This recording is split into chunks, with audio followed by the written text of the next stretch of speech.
It's a beautiful night in Boston and a beautiful night for baseball. Game 2 of the 3-game series between the Texas Rangers and the Boston Red Sox.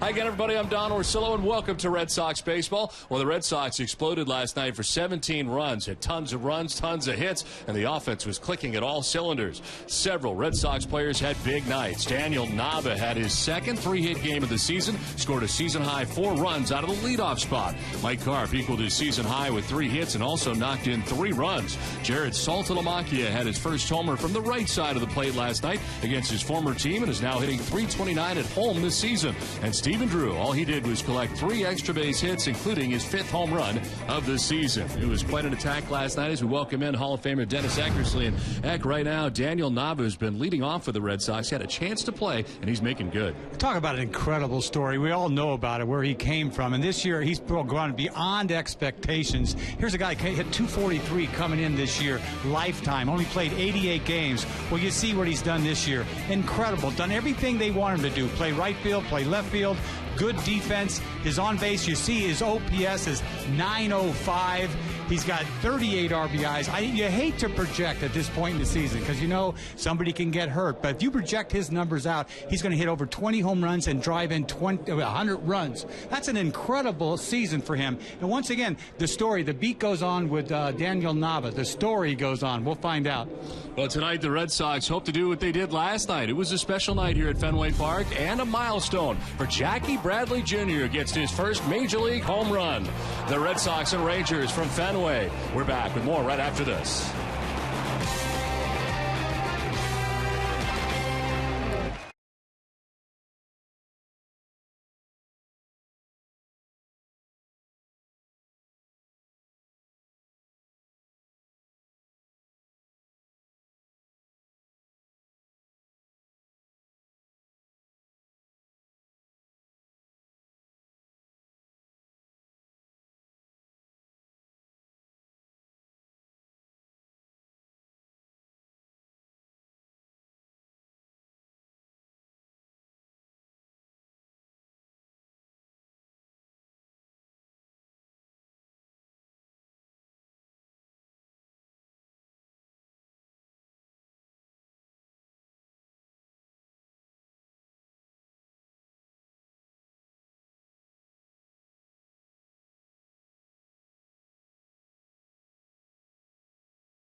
Digital Federal Credit Union, bank the DCU way.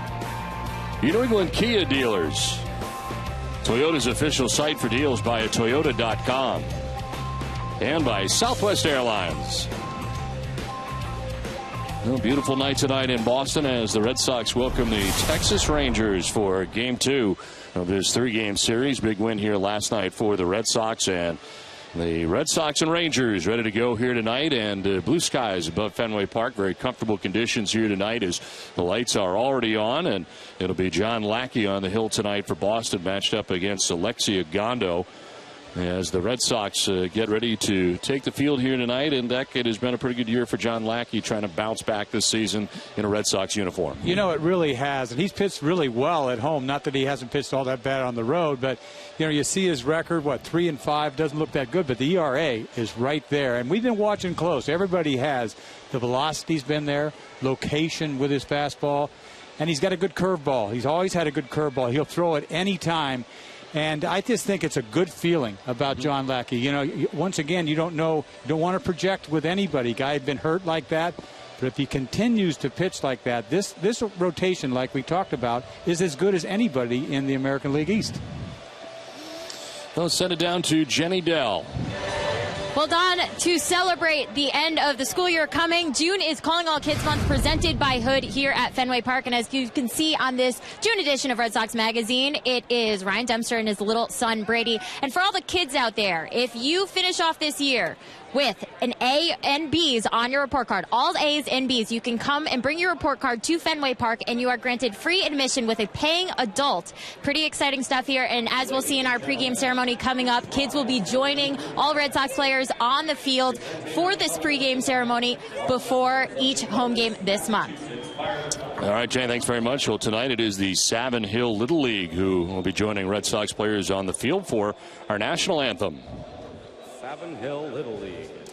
Here to perform our national anthem is a group of talented young students. Please welcome from the Williams Middle School in Longmeadow, Massachusetts, Ensemble 745.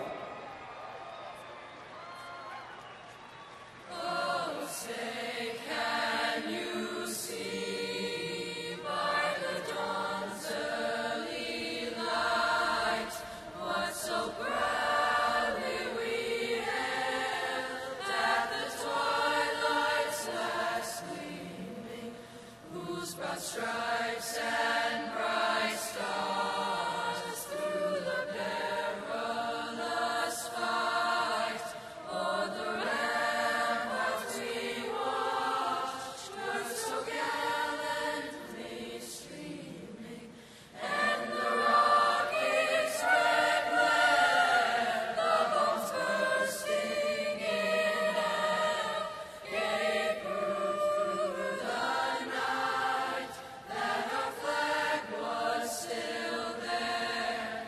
Oh, say does that star-spangled banner yet wave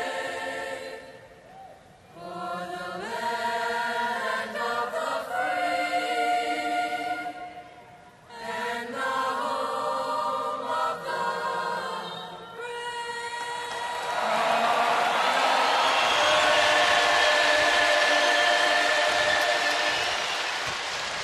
Well, nice job by the ensemble from Longmeadow, Massachusetts. We're ready for baseball. Red Sox and Rangers are coming your way next from Fenway.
And the Rangers, Red Sox have taken the field, so check out the Rangers batting order. It's brought to you by Jordan's Furniture on this Calling All Kids night from Fenway. Thanks, Mr. Orsello. Hi, I'm Silas from Portsmouth, New Hampshire. Leading off for the Rangers, at shortstop, Elvis and Russ. The left fielder, David Murphy. The DH, Lance Berkman. At third base, Adrian Beltre. The right fielder, fielder Nelson Cruz, the catcher A.J. Przinski, at first base Mitch Moreland, the second baseman Jernixon Profar, and batting ninth the center fielder Leonis Martin. Nice job, Silas, as Elvis Andrews about ready to lead it off here for the Texas Rangers. Andrews, the shortstop for the Rangers, stands in, and ready to work is John Lackey. His first pitch of the night is going to miss inside for ball one, and we are underway. Horizon Fios brings you the season numbers for John Lackey. 9th start, 3-5. Opponents hitting at .229 against Lackey. Wanted that pitch, and he is all of a sudden down here 2-0, trying to figure out where it was. He points down low. He thought he had it. And I know you got to have it. Yeah, but it's early. We got to calm down. There it is. You know, I'll tell you what, you look at Lackey, everybody's got to be thrilled with Lackey. We know he's coming off Tommy John surgery, but this is his 9th start. He's really only had one bad start. You know, last time out he gave up the 3 solos, but before that, really just one bad outing. A game in Tampa where remember the pop-up that dropped in front of Napoli? But that's been about it. Strikeouts are there, the control is there. You know, this is as good as we've ever seen him. On the ground is second baseman Dustin Pedroia for the first out of the ball game. Let's check out the Red Sox defense. It's brought to you by Southwest Airlines. Jose Iglesias at third with Stephen Drew at short. Dustin Pedroia at second base. Mike Napoli at first. Left to right across the outfield. Mike Karp, Jackie Bradley Jr., and Daniel Nava. The battery tonight is Saltalamacchia catching Lackey. Umpiring crew, Rob Drake has got the play calling balls and strikes. Crew chief Joe West at first. Sam Holbrook at second, and Andy Fletcher is the umpire at third. The first pitch strike into David Murphy. And that is strike 2. That's a real good sign right there. Start of the night, dots the outside corner twice.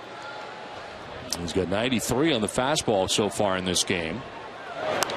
And there's a swing and a foul off to the left. That time 94. His velocity has been better. I'm telling you, you get locked into that arm side they talk about. Yes. You paint the outside corner to a left-hander. You do it all night long, and that's what John Lackey's all about. Not just him, everybody. You know, fastball command. Bam! On the outside corner for strike 3. First strikeout of the night for Lackey.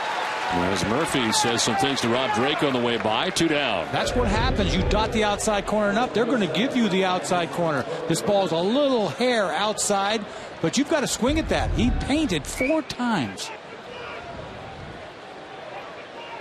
Yeah, Murphy takes with him the first strikeout of the night for John Lackey. 2 down. And here is Lance Berkman. 279 on the year. Berkman has cooled off at the plate for the Rangers as he takes ball 1. And a bunt base hit in last night's game. He was 1 for 4 in the first game of the series. And you see tonight Stephen Drew playing the third base. Last night there was nobody on the left side of the infield when he bunted. And you know, you can't do that. I mean, and he took advantage of it last night. He's 1 hit in his last 12 at bats, and he's 5 for his last 27. But ahead here, 3-0. See Lackey looking in a little bit. Everything he's thrown has been a strike.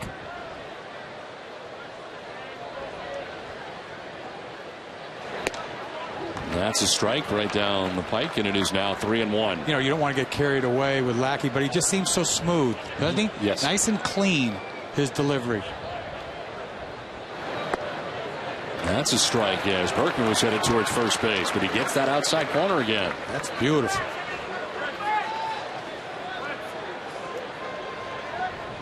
Berkman now, Adrian Beltre, who had last night off, waits on deck. There are 2 outs here for the Rangers in the first inning. And a grounder foul.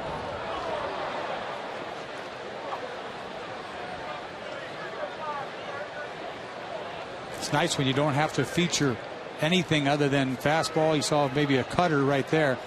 You hang on to that little hook for the second time around, third time around. I'm telling you, it makes the game a little easier.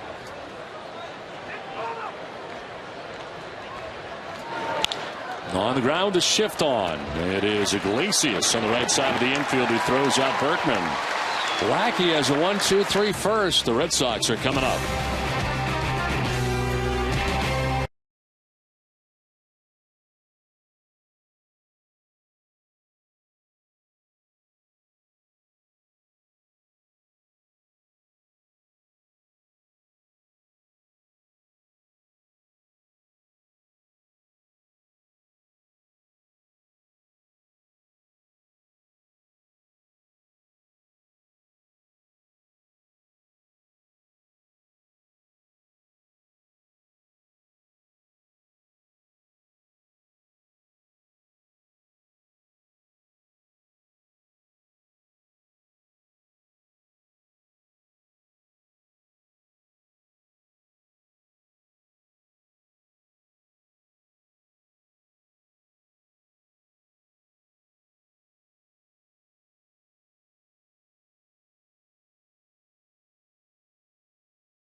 England Chevy dealers, it's junior announcer night. Thanks, Mr. Orsillo.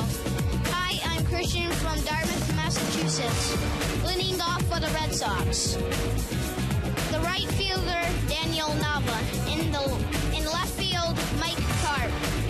Second baseman, Dustin Pedroia. The DH, David Ortiz.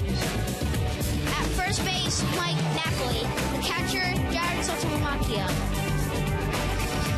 The shortstop, Stephen Drill. At third base, Jose Iglesias. In batting ninth, the center fielder, Jackie Bradley Jr. Nice job as Alexei Agondo is on the mound tonight for the Rangers. This number is brought to you by New England Nissan dealers. As Nava takes a pitch down and in and is ahead 2-0. Alexei Agondo's 10th start. He's fresh off the DL, 4-2. This guy has been in and out of the rotation over the years for the Rangers, working out of the bullpen and as a starter. I mean, that's something that's really difficult to do, and he's made a nice transition back and forth. You see, a couple of years ago, all-star pitcher, won 13 games. They put him in the bullpen, did the same thing, pretty much what he did previous to that, which was be nasty in the bullpen. You know, in the bullpen, he gets it up to 96, 97, but he can't do that as a starter. Been told before he got hurt, was it a tricep, bicep, tendonitis, whatever it was, he was having trouble controlling his fastball, and we've seen this early on the first batter. Yeah, biceps tendonitis is what they called it. As he went on the DL May 16th after his last start. It was his second stint on the DL over the last year, as this one is fouled off to the left out of play. He's basically a two-pitch pitcher, fastball, slider. Like I said, his fastball, when he's in the bullpen, he can bring it out of the bullpen. But we see maybe 92, 93, but he'd fall in love with that slider.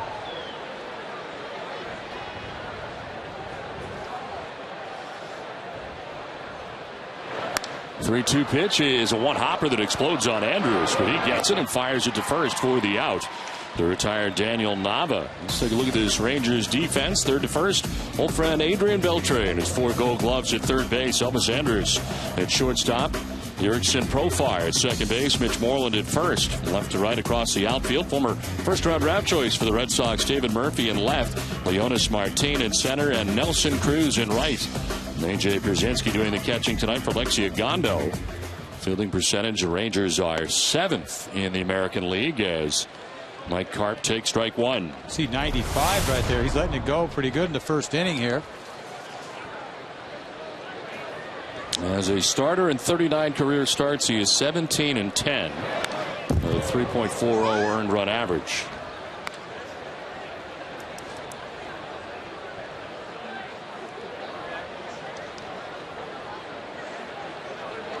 Well, they had a combination out there in the bullpen that they could do some damage. I mean, last year they had Adams, right? The guy that went to Philadelphia. Mike Adams. Mike Adams and Agundo, and you know, Nathan last year had a nice year for them. They had a lockdown bullpen.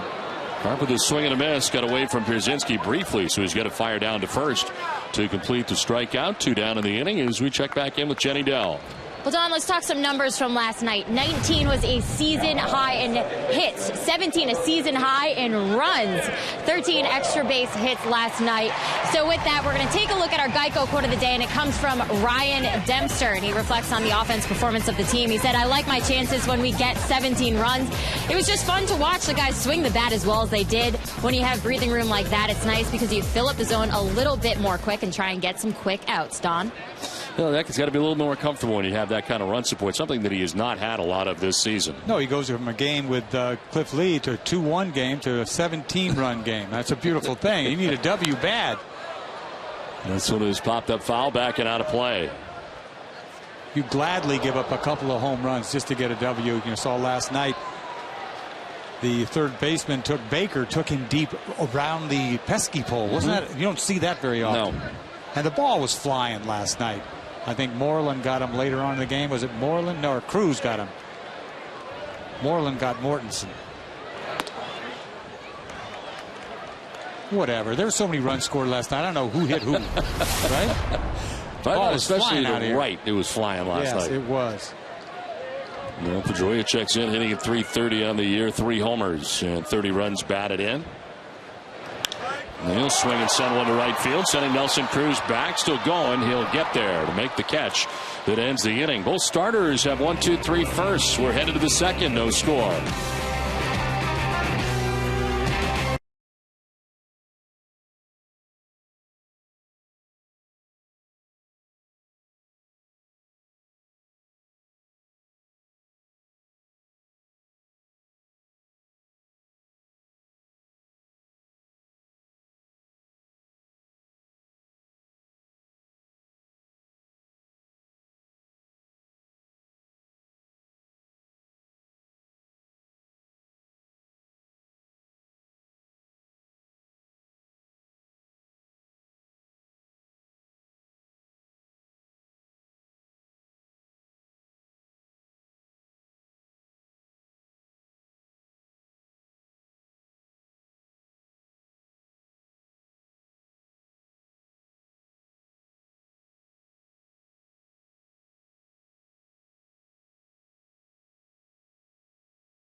Our intern gets a crash course in production.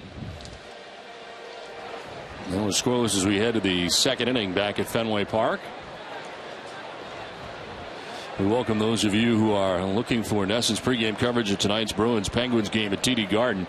You can find that coverage on NESN Plus as well as postgame once the game ends. Here are your channel destinations for NESN Plus. Best of luck to the Bruins tonight in Game 3 of their series on home ice tonight. Leading it off here for the Rangers, Adrian Beltre will be followed by Nelson Cruz and A.J. Pierzynski. This is out to center field. Struck well. Jackie Bradley Jr. moves over, and he'll get there. Beltre didn't get enough of it, or as much as I thought he might have. He was out number 1 of the inning. Didn't have to see him last night. He wasn't in the lineup. I'll tell you, that's their most valuable player. They miss him, they're in trouble. What a great player he is. We got to watch him on a daily basis for a year and really did not appreciate how good a player he was until he was here in Boston. As Cruz with a big swing and a miss. Beltre, of course, doing his work with the Seattle Mariners for the most part in the American League prior to coming to Boston, and we saw him, every now and again, but he was terrific that season. It was an absolute pleasure to watch him play baseball. I never knew how good of a player he was. And I'll tell you start looking at the numbers. This guy plays a couple more years. He's a Hall of Famer. You add to the, the Golden Gloves that he has. He's the whole package. You talk about what a teammate. This guy is a leader. And I don't know. They could say so many nice things about this guy, but he was sort of hidden in Seattle. Offensively and defensively, I had no idea how good a player he was. And continues to be with the Texas Rangers, big part of their team. Back in there tonight as 1-2 pitch is a swing and a miss. Ties up Cruz inside, strikes him out on a 94-mile-an-hour fastball. Second strikeout for John Lackey. I don't know if he was trying to throw that ball upstairs. Maybe he was trying, I don't know, but he had some hair on this ball. This ball jumps in there. No chance by Nelson Cruz. You see Salty sitting away, but he just aired it out. So 2 down, 5 in a row. Retired by John Lackey to begin the night. And here's A.J. Pierzynski. Even 300 average coming in. 4 homers and 15 runs batted in.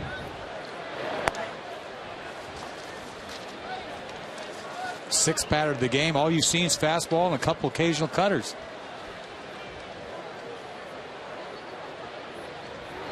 How typical is that until you break out your other stuff? Second time through? I don't know. You feel pretty good. He was spotting the outside corner of the first inning with his fastball to see the velocity, but then all of a sudden you get a little carried away. See him jumping on a couple of these fastballs. You're throwing the ball pretty hot when you do. And sometimes you have to calm down. Go back to spotting it. Don't think you're Gas Masterson. You know what I mean? You get carried away. You feel good. When you're clean, sometimes you get on that mound, your arm feels so clean, man. And I used to get carried away, think I could throw by somebody. Wait a minute. Then all of a sudden someone hits you upper deckersly. Yeah. There's no upper deck here, man. 2-1 pitch. It's fouled off to the left out of play, and it's 2-2. But that's good velocity we've seen from him, and he knows it. He's been 93, 94 so far, and to me that's been the biggest difference for him from any time we saw him previously in a Red Sox uniform. That is the velocity that he has coming off the Tommy John surgery.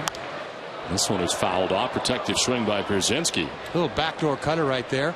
We got all excited about Lackey because his first start was in Toronto, wasn't it? And he's punching everybody out. Yes. It was like, what is going on? And he walked off the mound. Then he walks off the mound. Yeah. So it kind of scares you. You won't get. You want to get carried away, but he looks good.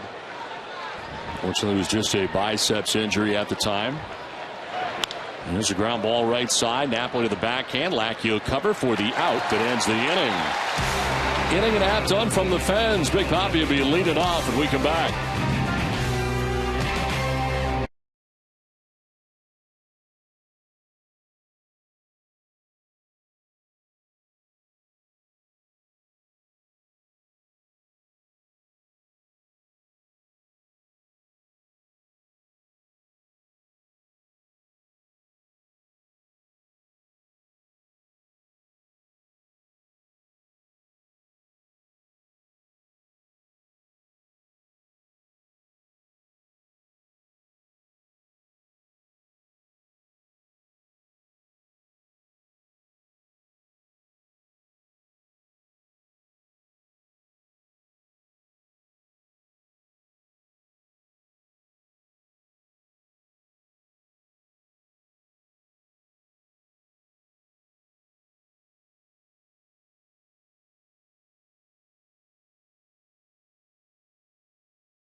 Infinity on July 27th when the Portland Sea Dogs take on the Harrisburg Senators.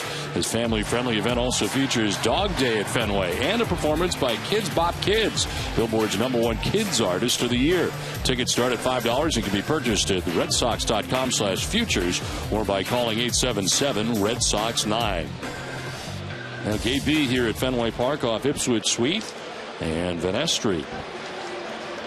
Scoreless as we head to the bottom of the second inning. David Ortiz, Mike Napoli, and Jared Saltalamacchia.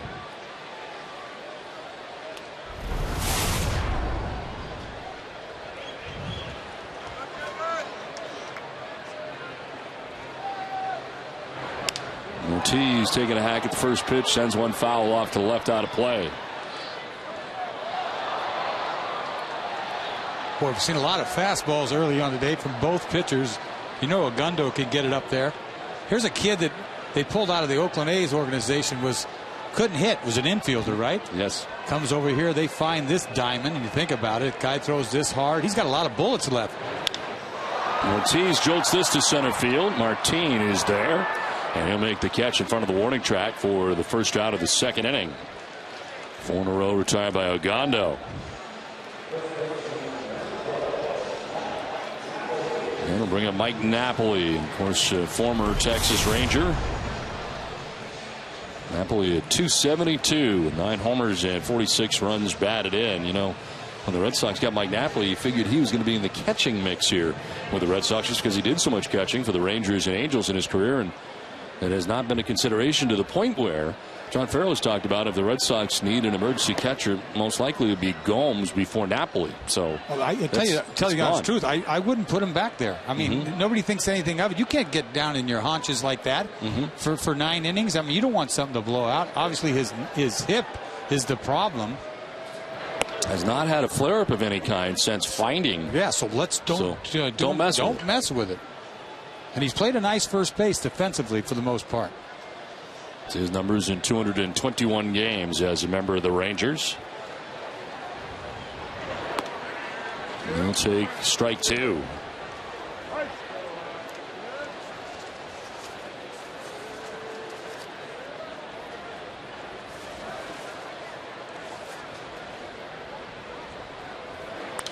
Napoli will foul it off to the right out of play. Sits safely in 14 of his last 17 games. He gets into a lot of counts, a lot of deep counts. You know, everybody knows about the strikeouts. He knows about the strikeouts.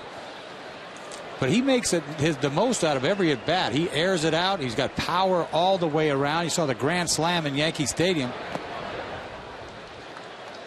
He did so much damage against Red Sox pitching over the years. You wondered him coming here to Fenway Park would be probably a pretty good fit based on what we've seen him do here in the past. I thought he was a pull hitter. I really did. I thought he was just a dead pull hitter. I thought he'd be perfect for Fenway. But what we've seen this year, he drives the ball the other way.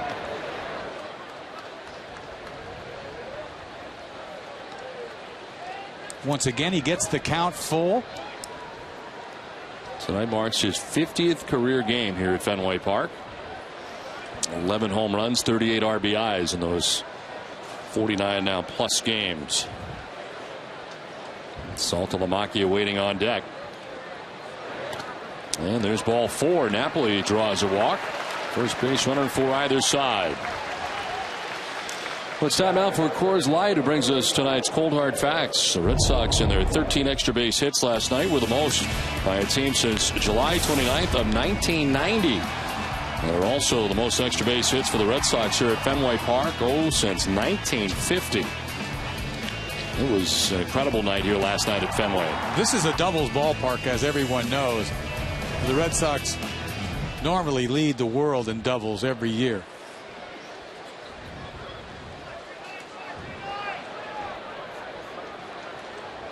One out, one on, and Saltalamacchia the batter. And there's strike 1 to Saltalamacchia. Jared hitting at .268 heading into tonight's action.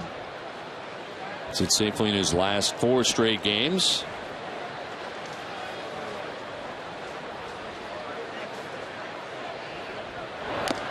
Swinging a foul tip, and it's 0-2. A lot of guys with confidence going to the plate. Not necessarily just because of last night. You know, Salty, this is as good as Salty has ever swung the bat since he's been a Red Sox. The home runs have always been there, but, you know, the average was down. He's punching out a lot. But he's making the most of his at-bats most recently. It's jammed here and fouls it back. Still 0-2. Saltalamacchia last year with 25 home runs.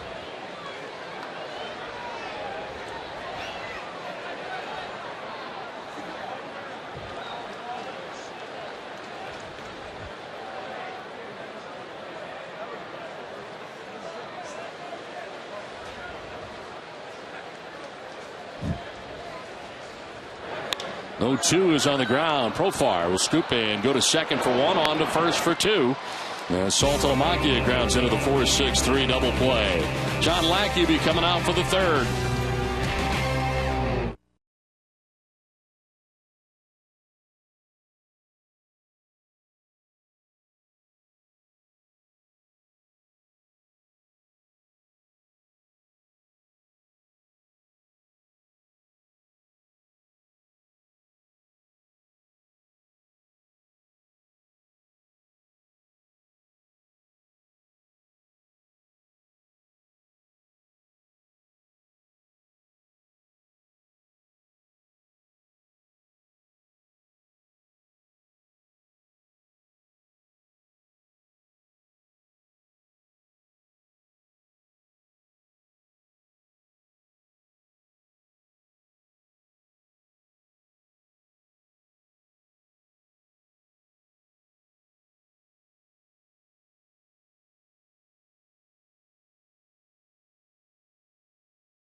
For the third inning without a score, the Rangers and Red Sox, as it'll be the bottom third of the Rangers order expected in the inning. Nice night to be on the monster seats.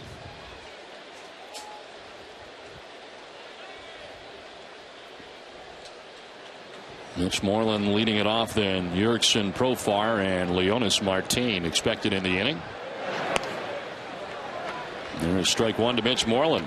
As Lackey's been throwing strikes tonight. He has thrown 29 pitches and 21 for strikes so far. At 72% so far. His 30th pitch, a bunt bid, and it's down the third baseline. It'll kick foul right off the inseam of the grass. Otherwise, that was going to be trouble. It goes foul, fortunately, and Moreland will have to come on back. Not such a bad idea with nobody out. Luckily, it hits the dirt and goes left.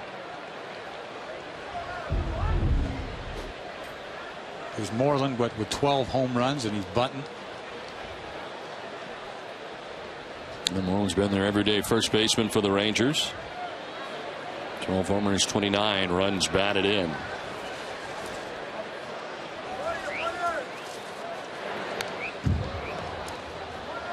You see, early on, Lackey's throwing the ball pretty good. Velocity-wise, had a tough time getting the ball in. That's the pitch that you have to left-handers. You've got to get the ball in.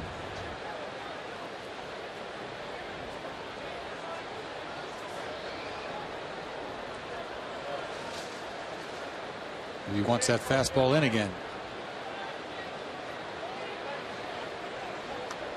Yep. There. Didn't get the call, and it's 1-2. I got to have that. You're feeling it from up here. Oh, come on. This is a strike, is it not? Bang. Dotted it. Yes. See ya. Oh, my goodness. You don't get rewarded. He made the pitch. He made the exact pitch that he has to make tonight. And he made it, and he shook off to get it, and he makes the pitch. And he got no here credit. We are. No credit. 0. 1-2. This will bounce in. Now it's 2-2. Messes everything up now, right? Doesn't it? You're supposed to be cool out there because it's early. You know, you can't get upset. I'm amazed how so many pitchers are so under control. This is fouled off to the left, out of play. You see him moving it around, man, in, out. And he hasn't really gone to his curve. He saw one curveball in this at bat. Because he's got a good curveball. He'll throw it behind in the count when he's at his best. Going back in there again. Yeah, get it in there. Wow. And this one a little bit off the edge and inside as a couple of close pitches, full count. Why even go in there for a strike? You might as well just fire it in there for a ball because he's not going to call it anyway. Here we go again. This one out over the plate more in this location, and it's fouled off to the left. He's had to throw 4 extra pitches since he thought he had strike 3. Had him punched out twice. You know, I'm not trying to throw a ball sometimes 0-2, right? I'm not wasting. Right. I'm going at it. Let's go. Let's party. Let's party. 3-2 is fouled back, and we'll do it again. More pitches. Yes. He's upset. You know what I mean? It's more pitches. You see a cutter he throws right there? He's locked in.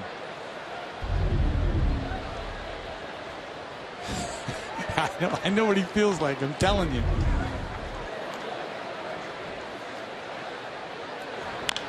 Ground ball chopped down the first baseline, foul. Somebody put the ball in play. We don't need these big counts.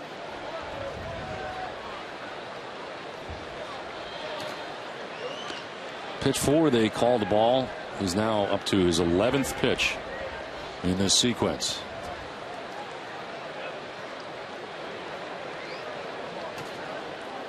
And again, the 3-2 to Mitch Moreland. Fly ball to left field, hit well. Carp going back, looking up, and it's going to be high off the wall. Carp plays the carom. He'll fire into second base, but sliding in with a double is Moreland. Ends up being a heck of an at-bat for him, and he has a double in the first hit for the Rangers of the night, and Lackey's going to talk about some of those pitches.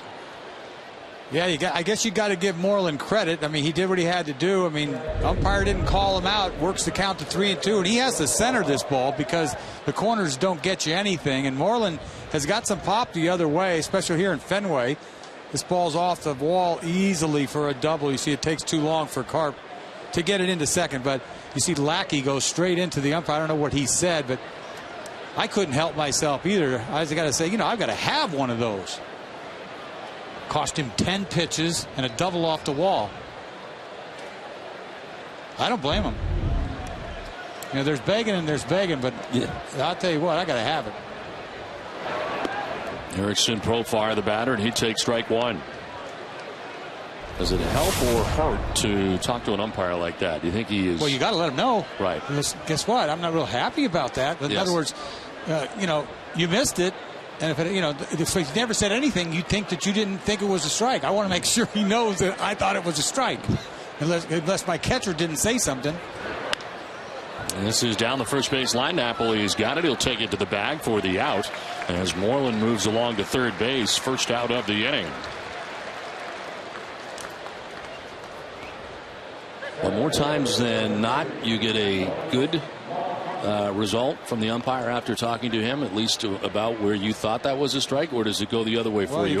You really have to be careful. You don't want to upset him. No, because that wasn't really a good time, do you think? I mean, here's a double off the wall, and you sort of meet him down the third base line. Mm-hmm. But I mean, in your experience. How's that? In your experience. By saying something probably didn't help. Yeah. You know, because they're only human. They don't like that unless they They realize they made a mistake. They understand. This is back to the mound. Lackey will look the runner back at third, and he throws out Martin. 2 down. Big pitch by Lackey. I told you, got to get the ball into a left-hander. He makes a big pitch. This is a money pitch right here. Fastball eats up Martin. Just a routine ground ball back to the mound. Sweet, but you got to get the last out to finish it off. So 2 down here in the inning. Moreland 90 feet away, and here is Elvis Andrus. Andrus grounding out to second base. His first at bat as Lackey goes second time through here against the Rangers. So a lot of fastballs and cutters first time through. Zips the fastball outside for ball 1.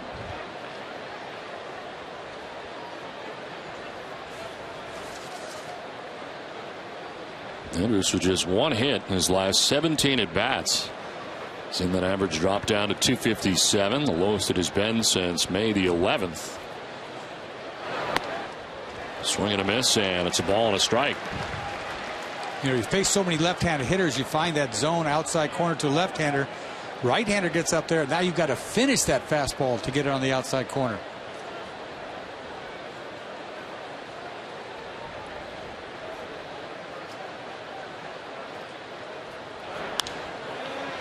Foul off to the right, 1-2. Andrus appeared upset with himself. Took a hack at that fastball.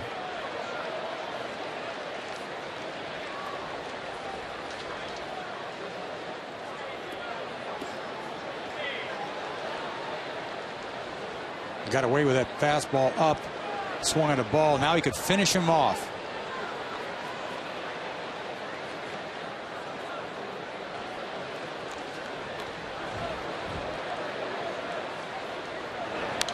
This one fouled off to the right, out of play. Advil is the official pain reliever of the Boston Red Sox and proud supporter of Volunteers. Go to Advil.com to find out about the Advil Relief in Action campaign. 2 down in the inning. Mitch Moreland at third base as the Rangers threaten here in the top of the 3rd inning. Like he's had to work hard in this inning, and it evens up here at 2-2. Throwing 4 fastballs with some giddy up on those 2 high fastballs. You can put them away with that break ball. You spit on it. Just not tempting enough.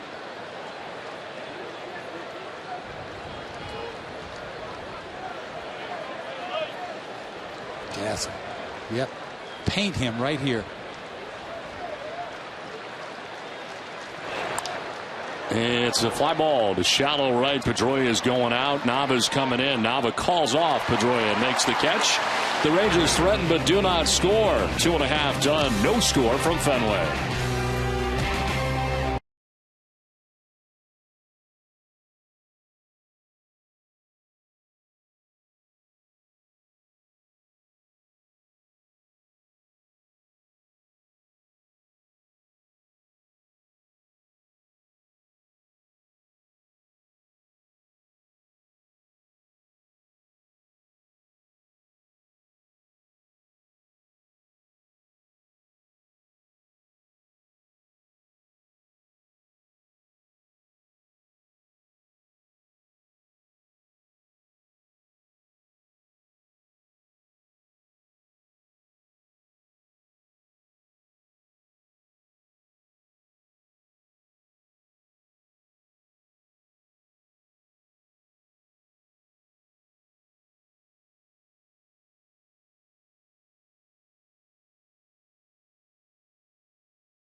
For John Lackey, it turned out a couple pitches he should have had. Yeah, he made some pitches to get out of it, to be honest with you. But he had Moreland punched out perfectly on this fourth pitch of this at bat. Bang, I got to have that. And I know he wanted it. He didn't react to it at the time. This ball may be a little more inside, but still, after missing the first one, costs him a double off the wall. This is a leadoff double. This could be the game. You know, he couldn't get out of the way of the umpire. If you think about it, he was just in the vicinity, so you can't help but say something. I mean, he wasn't demonstrative about it, right? He didn't show him up. Could have been frustrated, and certainly ended up doing a great job to get out of that inning. Stephen Drew leads it off here in the bottom of the third inning, and he'll take a look at a strike. Saltalamacchia also talking to Rob Drake at the end of the inning. Yeah, and this is what you need. You know, you need your catcher to do the talking. You really do. And I'm sure he said something, but Lackey got his chance later on after the double. But luckily he pitched well to get out of that inning.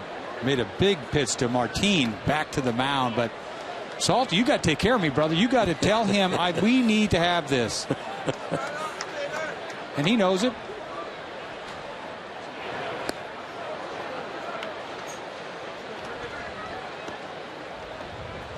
But Lackey, John Lackey has got it going on tonight. Good velocity. Haven't seen a lot of breaking balls, which is a good thing. He's got it saved up for them in the next few innings. Drew lines this to left center field. Murphy trying to cut it off. He does. Drew is thinking too, but Murphy's throw is going to be close, and Drew will be out at second base. He thought he eluded the tag. Now he's definitely out as he popped up off the base, but already called out by Sam Holbrook. And this will bring John Farrell out. And look as if he eluded the tag with his arm. Yeah, I don't know. This looks, by the eye, he looks safe. This tag has got to be a miracle tag for Profar to get this ball and take it all the way back on the other side of the bag with a headlong dive. He gets the corner. You see him coming in here on the inside part of the bag. His right hand gets in. There's no way. And Drew knows it. I mean, he's the one that knows it. He may have been blocked out, but that right hand gets there before the tag. Yes, right it does. There. Wow. I mean, I know it's a close play, but he's safe. Listen, once again, a leadoff double. This is a big out. So thrown out 7-4 at second base. Sam Holbrook misses that one. John Farrell back to the dugout as Drew gets credit for a single. Thrown out 7-4. First hit of the game for the Red Sox, but no base runner. There's Jose Iglesias now takes a pitch up and in. Stephen Drew, 4 for 4 last night, starts off with a bullet into the hole. And I thought that was what he should have done. It pushed the envelope there, try to get 2. Should have had it. This is sent out to center field. Martin moves over and makes the catch for the second out of the inning. So Iglesias retired. That'll take us to Jackie Bradley Jr. That's for the first time tonight.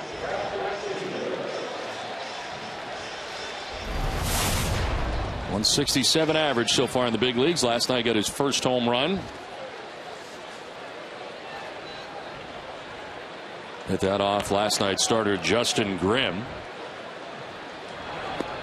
As he takes strike one from Magondo. Started now the last 5 games in center field in the absence of Jacoby Ellsbury. There's some thought that we may see Ellsbury tonight, but John Farrell said before the game he is unavailable again tonight.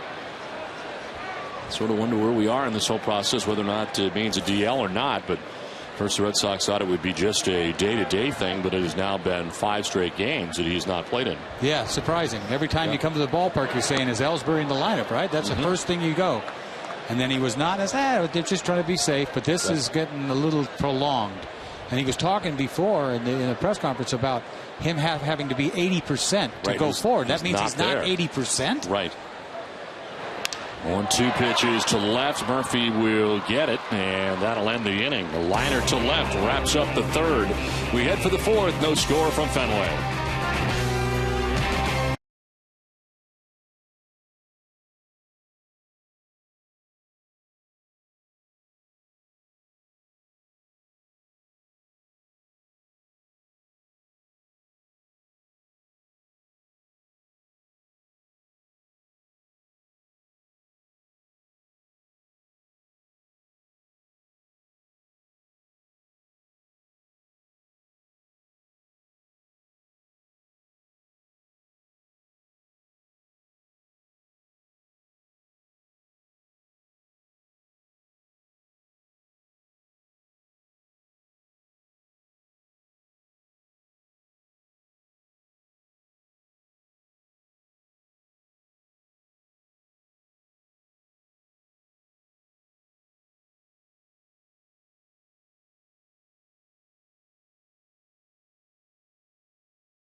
Eastern Bank, you put your family first, job first, even your team first. Isn't it time someone put you first? Eastern Bank does just that. With products like Eastern Free Checking, here you're first. Eastern Bank. We welcome you back to Fenway Park as we head to the top half of the fourth inning. And leading it off for the Texas Rangers is David Murphy with Sue Berkman, then Beltre. 2, 3, and 4 for the Rangers. Well, all of us at Ness are very happy to be part of a new partnership with Fox Connecticut, and it's great to have with us Rich Capola. Great to see you, Rich. Kind of good to see you, always. You have been there since 1989. You've seen a lot of things come through Connecticut over the years. Yeah, I was 12 when we started back in 89. Had to be a great first job for you. When That's right. Yeah, we have seen a lot, and obviously the Red Sox were such a big part. The Red Sox fans in Connecticut, as well as the Yankees fans in Connecticut, are as passionate as the Red Sox fans in Boston or the Yankees fans in New York. And that's the unique part, I think, of the New England states. It is such a split state, but the passion is tremendous for both. Could you tell whether or not where the line is in Connecticut, one way or the other, for Yankees, Red Sox? Is there a definitive line somewhere over there? Different people have different theories about it, but there's Red Sox fans in Fairfield County. There are Yankees fans in Hartford County. So it's not only that. There are families divided, friendships divided. I mean, it's a lot of fun. How about for you, though? That's got to be tiptoe on both sides of that? Well, you certainly listen. If you look like you're showing a little bit more favoritism to one than the other, you're going to hear about it. But it's a lot of fun. It really is. You guys obviously have a lot of fun. This is a great vantage point as well. And one of the things I wanted to ask to you, Eck, when you see a guy, is this a time where now Lackey has to think about changing his pitching pattern through a lot of fastballs the first 3 innings? Yeah, you're right on it. That's what we've been chirping about. Yeah. I mean, you could get a chance to save your secondary pitches for the second and third times around. It just looks like in favor of the pitcher. Nicely done. but do they think sometimes, okay, now they think, since I threw a lot of fastballs, now I'm going to throw my secondary stuff and then throw fastballs because of that? Does it become a guessing game like that? Oh, totally. Sometimes you get carried away. Like I told you earlier, you think you're throwing so hard that you think you're a power pitcher, Right. and the catcher's got to obviously take control. But he looks good tonight. David Murphy fouls it off, still 3-2. Vision with Rich Capola from Fox Connecticut. And Rich, you have a little bit of a tie with our director, Mike Naracci, I understand. Mike's dad was my gym teacher in high school. A little bit of my connection to Nesson as well. I do color for Quinnipiac hockey, which has been on Nesson for a long time. So this year, the Frozen Four had Quinnipiac and Yale, which is a lot of fun. Well, of course, UConn is a big deal for everyone there. I mean, that's like having your own pro team really there for all intents and purposes. It really is. And really the football, the men's and women's basketball, especially with the Whalers being the one major league team we had leading. The Connecticut Sun, the WNBA, that's the top of theirs. But yeah, UConn has to be covered, as are major league teams. There's no question. And the AHL has been there for years, too, since the Whale did leave town, and they are still there, yes? They are, and they've changed back to their original name, which is the Hartford Wolfpack. For a couple of years, they were rebranded as the Connecticut Whale, but back to the Wolfpack as well. And basketball is such a huge thing. You don't want to pick one sport in particular. I know the football program got better, but basketball, women's basketball has been through the roof. I mean, they're unbeatable. It's amazing what Gino Auriemma has done there. Has been off the charts. It's year in and year out, and they just reload. They really had a tremendous run. So it's been a lot of fun to be around. We borrowed Jim Calhoun from Boston for a while, and they obviously put UConn on the map. He did a fabulous job, as Gino is doing now, and the football team, they've done a pretty good job in making bowls and stuff, and now it's about time where they need to make the next step forward, I think. And the football has also taken off in the last few years for UConn as well. Yeah, and as I said, they've started to they've made some bowl appearances, pretty good. They just are at a point now, I think, where they have to take the next step forward, and the whole thing with the conference realignment and all that stuff, and that's been a little bit difficult, and I'm sad to see that happen. Certainly, the breakup of the Big East has been disappointing to people who followed it. Lackey falling behind here, 3-1. I saw you moving over there, Ack. Did you see more strike calls that should have been called in that sequence that we missed? No, we're just looking for outs. we're looking for quick outs. But once again, he's just pounding a lot of fastballs. Does that say to you, Dennis, that for a guy who had arm problems, his arm is feeling really good? No doubt. You look at the how fluid his delivery is. And it's body language. You watch a guy's body language, it tells you everything. How he struts around a little bit, like he's got it. He threw a pitch last inning that he thought should have been the third strike. Now he's got to throw an extra 6, 7, 8 pitches. Is that tough for a young pitcher when that happens, to control yourself and not get too frustrated? It's tough for an old pitcher. Especially when you're old, you only got so many bullets in there. That's but right. He had a little conference with him down the line. After the double, he sort of passed him by down the third base line. Something. And they said something, and you saw Salty say something at the end of the inning, and you saw them at a little conference in the dugout, Lackey and Salty. So everybody's on the same page, only because he got out of that inning. I read his lips. I thought he said Eck is in the booth. Yes. Berkman doesn't like this, as it is a called third strike, and that is the third strikeout for Lackey, who gets the benefit of this, and Berkman not liking it at all. Well, he hadn't been getting the inside corner with the fastball, so you see Drake, this ball is going to be outside, running away just a little outside, but took a good long look. Yeah, a little makeup piece. Sit down. Rich, what is the greatest event, not to put you on the spot, that you have covered, you think, in your long career? Well, Connecticut? I think, when it's a first, like the first men's national championship at UConn was great. The first women's was a lot of fun to do. I covered the play in 04. I was at in the ALCS. I was at every game but one, but game 3. So I've done some World Series, and I can even go back further. I covered Rendezvous 87.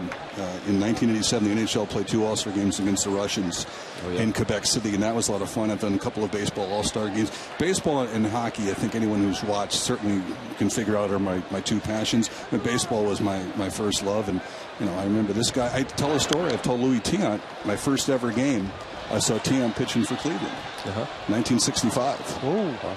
So I wasn't 12, really, back in 89. When you played, what did you play? I was a first baseman for a long time. Did you hit? I could hit until they started, the wrinkle and threw too hard. I had a tough time catching up. Same here. Same here. Thank God I could throw.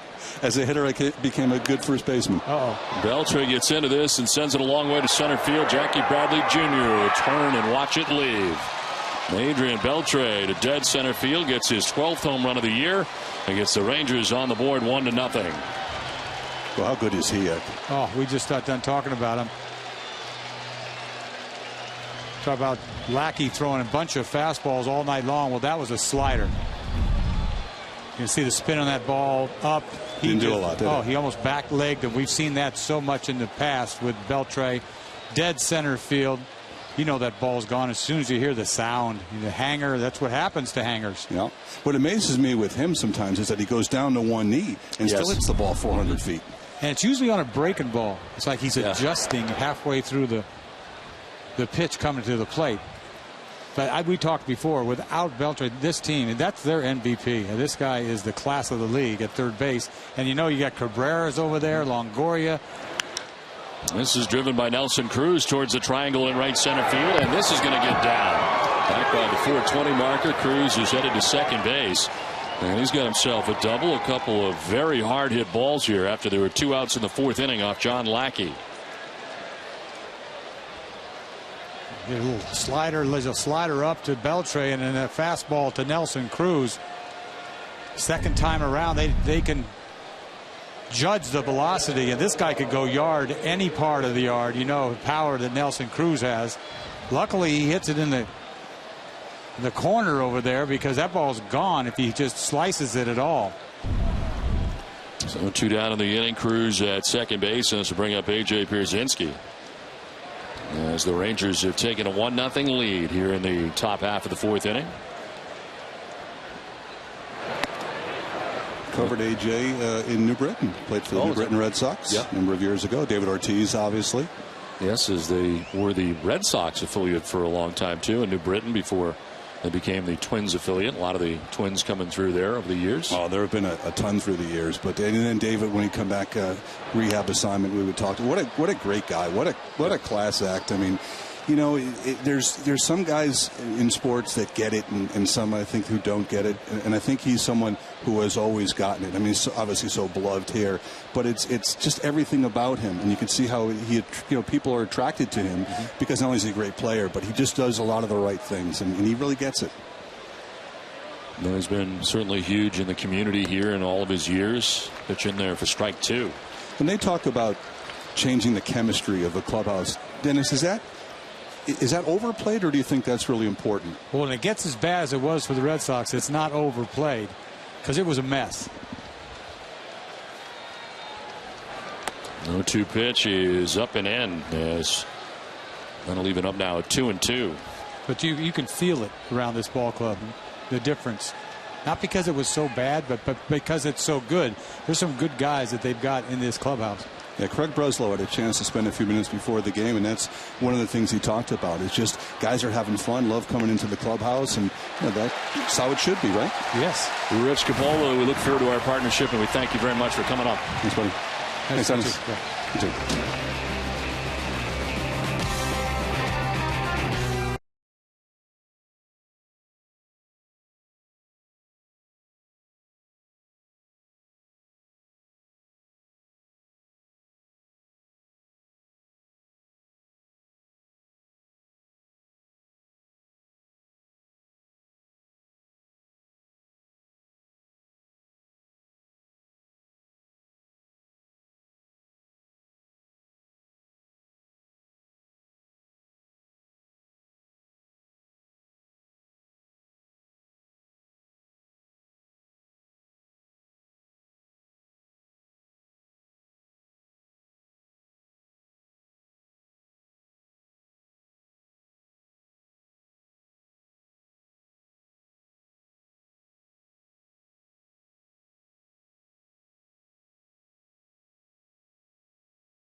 Eastern Bank, running your own business takes a team effort, and as the #1 SBA lender in New England 3 years in a row, Eastern Bank is a key part of your lineup. See how Eastern Bank puts you first.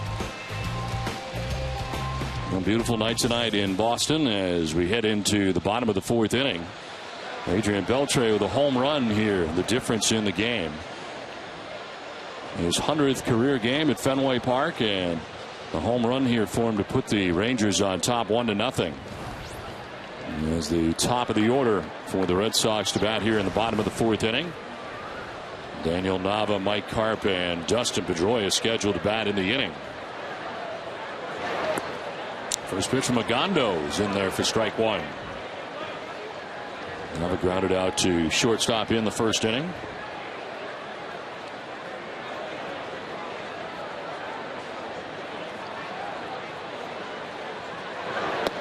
One pitch is in there for strike 2.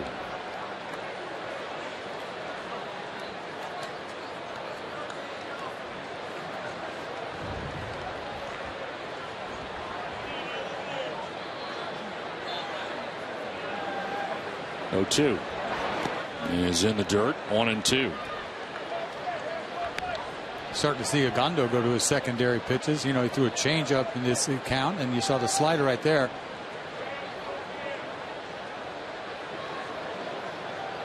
He's given up only 1 hit through the first 3+ innings. He's walked a batter.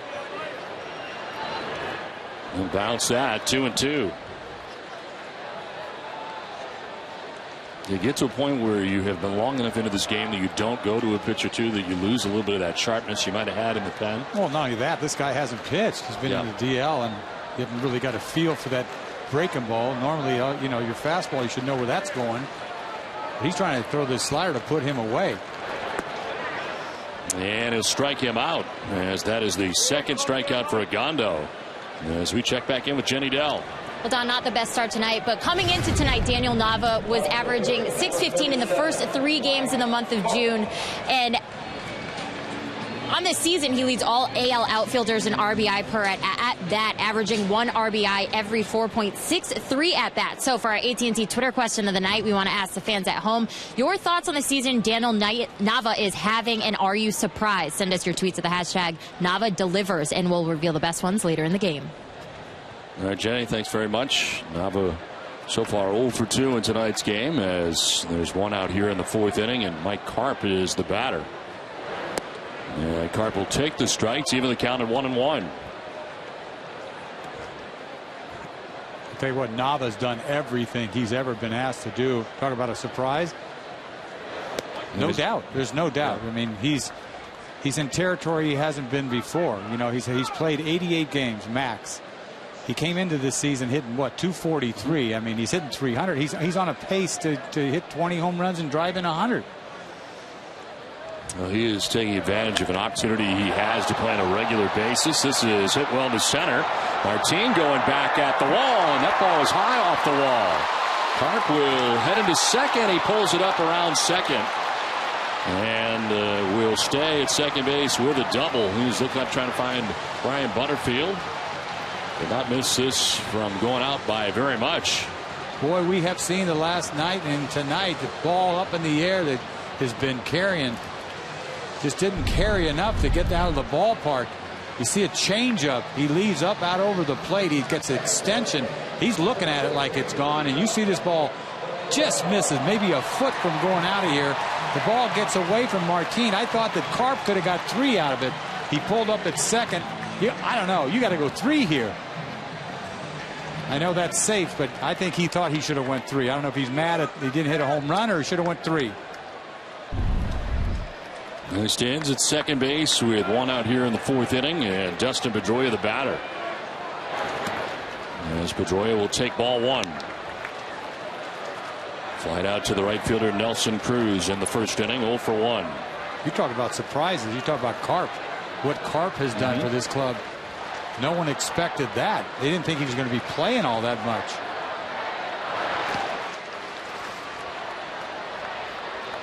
I mean, he's shown some pop. A lot of extra base hits. His confidence is sky high too. A lot of guys on this club have got it going on. Well, the Red Sox starting the ninth 36-23. They have a 2.5 game lead over the Orioles and Yankees.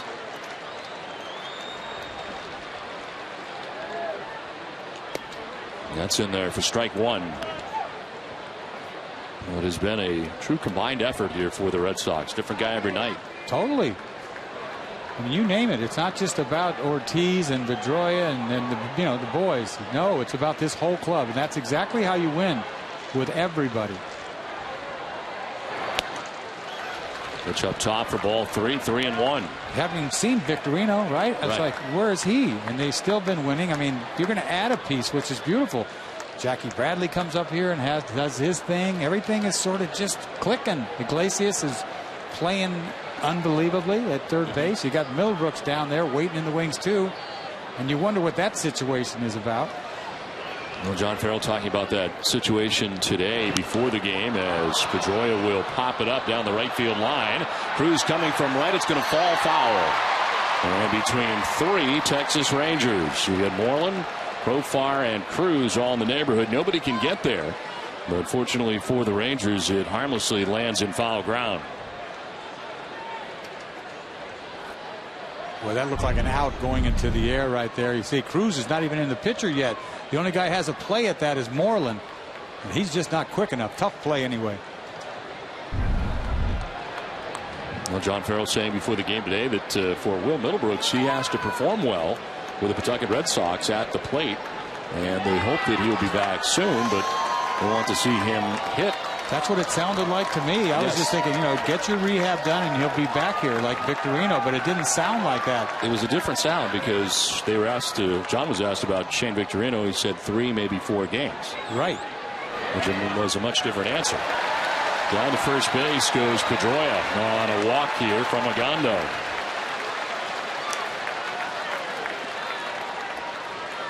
This will bring out Mike Maddox, who was out there a lot last night. Well, 52 pitches. They're coming off the DL. 52 pitches. How far is he going to go? And yes, he did. He put his hand on his shoulder. I was waiting for that to happen. It was brief, though. It was brief. It was.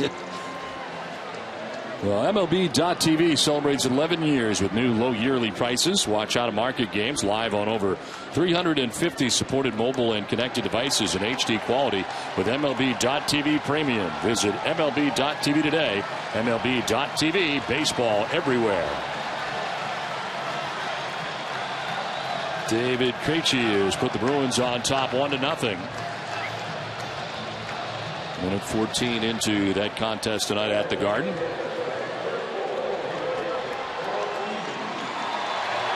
Two on, one away for David Ortiz.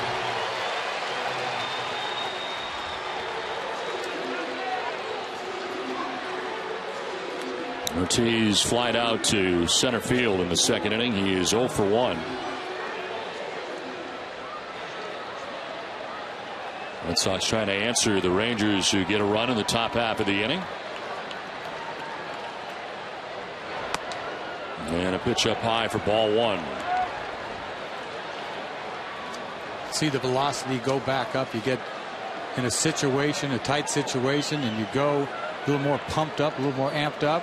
I don't know how he's going to get him out. We talked about it last night. That kid had a hard time. This will bounce in. Krasinski does a great job to block that. And he kicked it up the third base line. Ogando runs over to pick it up. You see this breaking ball, not even close. I was going to say David's got such a great eye. Well, you don't need a great eye for that. You need a good catcher to knock this down. Keep the runners right where they are at first and second. But 2-0 count to David. He's got to go get him right now if he wants him.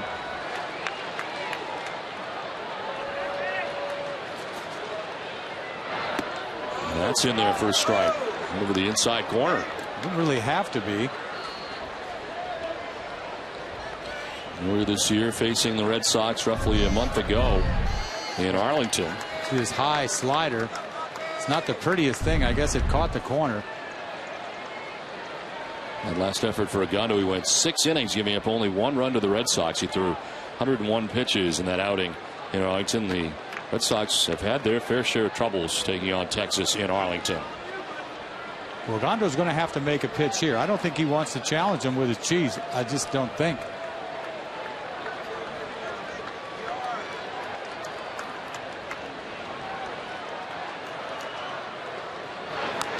Ortiz fouling it straight back, 2-2.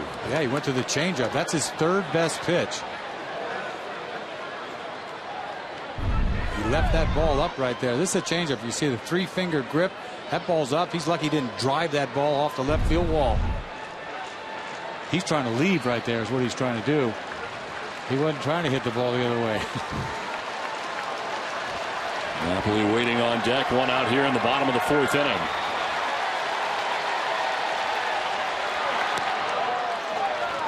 He's 6 that time, but he missed for ball 3.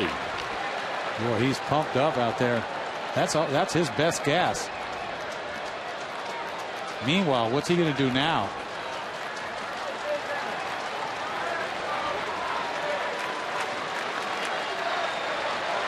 Carp at second, Pedroia at first. 1 out here in the 4th inning. There's a 3-2.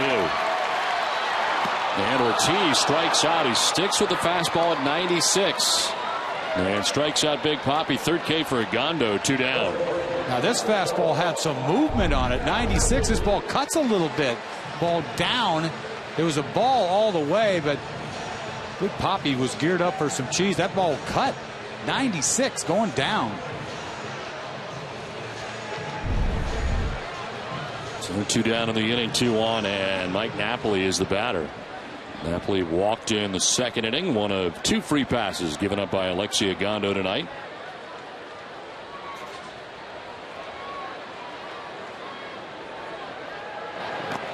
In the dirt, Krasinski can't find it. It's behind him, and the runners will move along.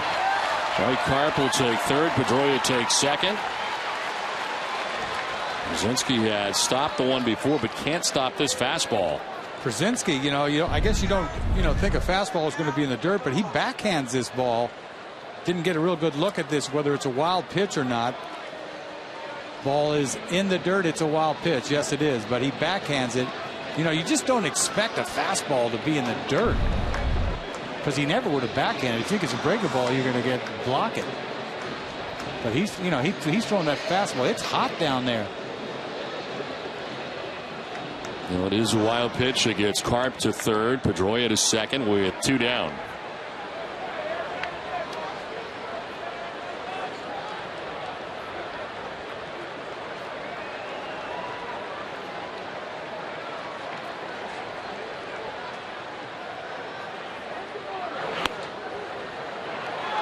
In there for a strike to Napoli. Took a little off that time.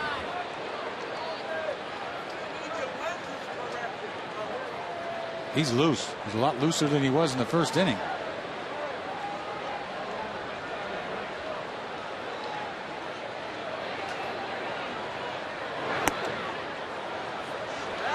Ball 2, 2-1.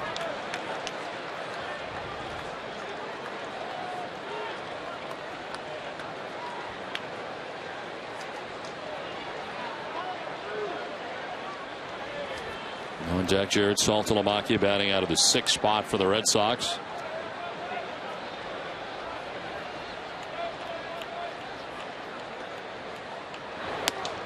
That's on the corner. Napoli didn't like it, but it is 2-2. And Rob Drake takes the mask off. I don't know about this Drake guy. I mean, that ball's outside. Napoli knows the strike zone, and you see Regundo's just firing this thing, man. He's just humping up this whole inning, and that's a gift. I'll throw one out there again.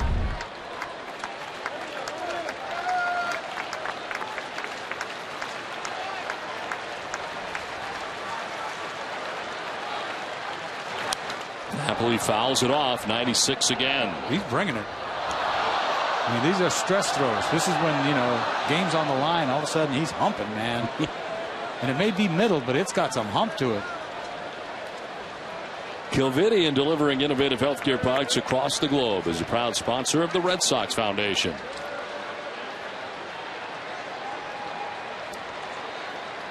Second and third, 2 down. And that pitch is up and in. I'm telling you, man, he's just airing it out.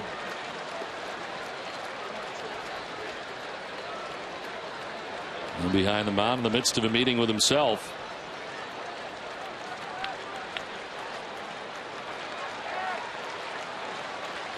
You wouldn't think he'd throw him a breaking ball here. You think to just gas him, right? Pump. Try to throw it away. And he fouls it back. Hanging tough is Napoli. Boy, Napoli gets way into every at bat. 3-2 every time. Now, all these fastballs, do you expect something with a wrinkle in it here eventually? He doesn't know where that wrinkle's going.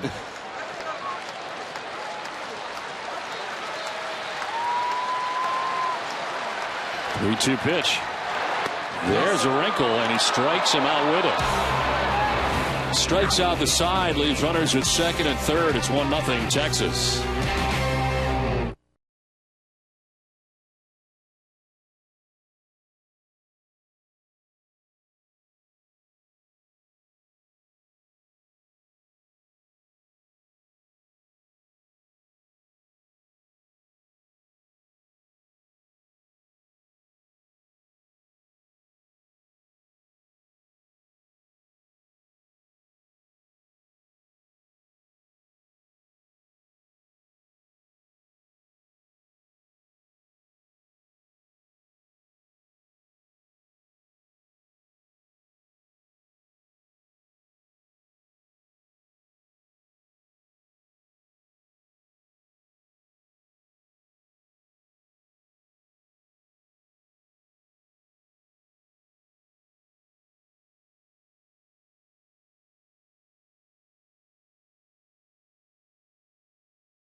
This summer, Counting Crows and the Wallflowers share the stage at Foxwoods Resort Casino's MGM Grand Theater, Friday, June 21st. For tickets, visit foxwoods.com. Foxwoods Resort Casino is the official partner of the Boston Red Sox.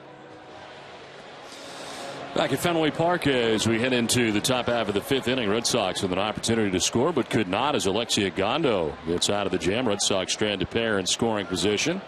Ends up striking out the side, and for the Rangers it'll be 7, 8, and 9 expected in the inning against John Lackey. So it's 75 pitches in the first 4 innings tonight. Mitch Moreland takes a look at strike one. The 76 pitches as we stand seems like a lot. Yes. It's because of this guy that's at the plate right now. Cost him 10 pitches. Not to belabor that strike that he should have had. Still fresh in your mind. Yes, isn't it? Paint. More pitches over the outside corner.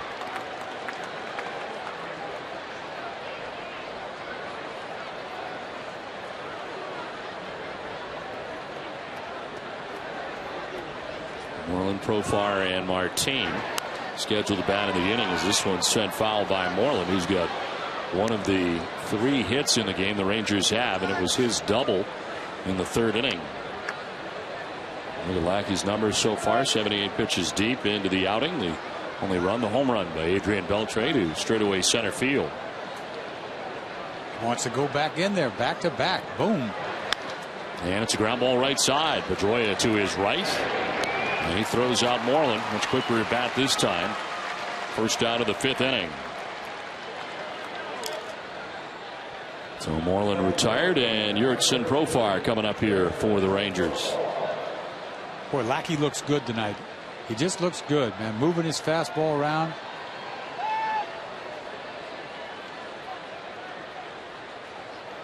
And on the grass at third is Iglesias as Profar stands in.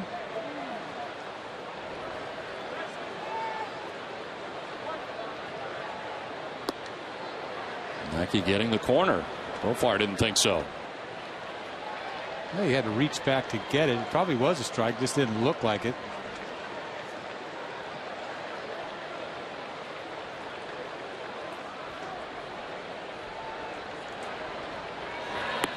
No, one pitch, he'll miss inside. 1-1.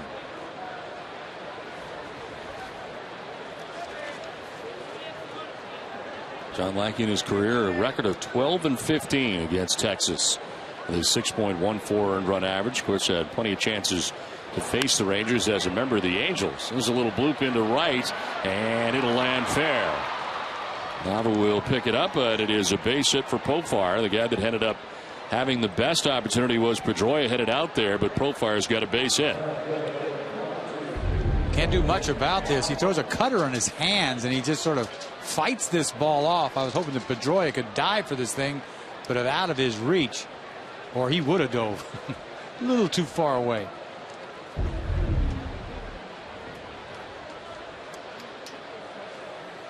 One down here in the 5th inning. Profar at first base, and Leonis Martin the batter.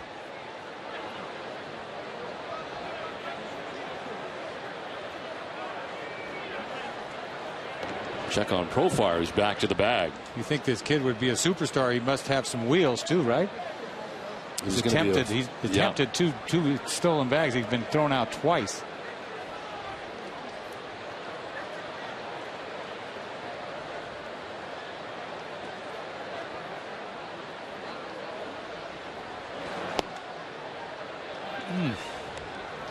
Called the ball.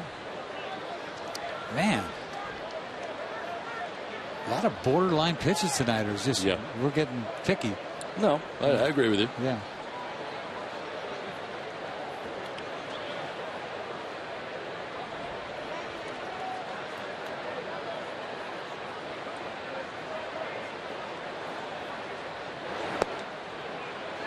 That's called a strike, and it's 1-1. Almost the same plane.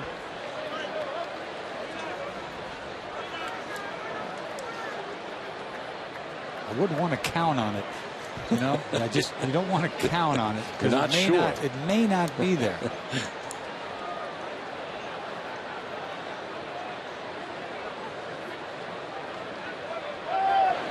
Swing and a miss, and it's 1-2. There's that good curveball. We haven't seen a lot of those tonight. You finish off a lot of good hitters with this curveball. It's got some bite to it, some depth.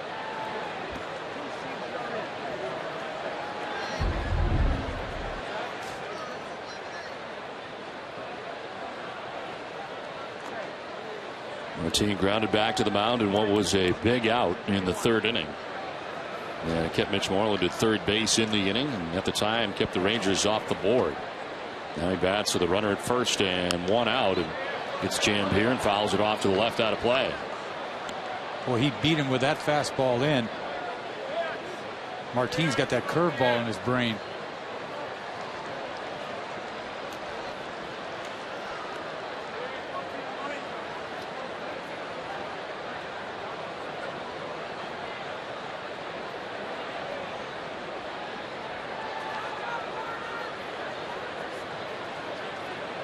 There it is.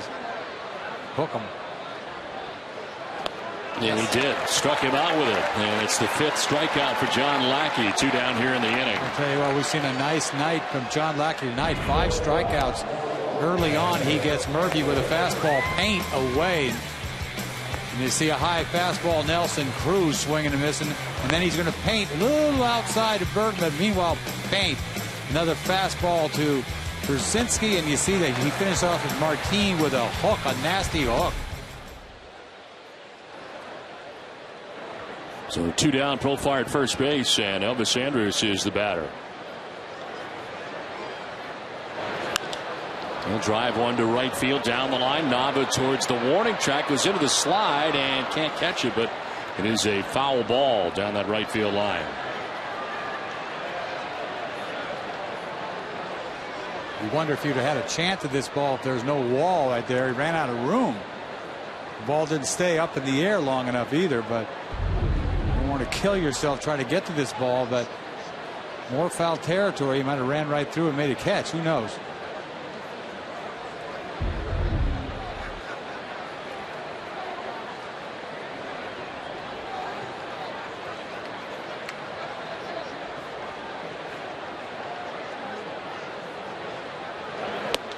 Up high, bluff to first as Profar darting back to the bag. And throw from Saltalamacchia.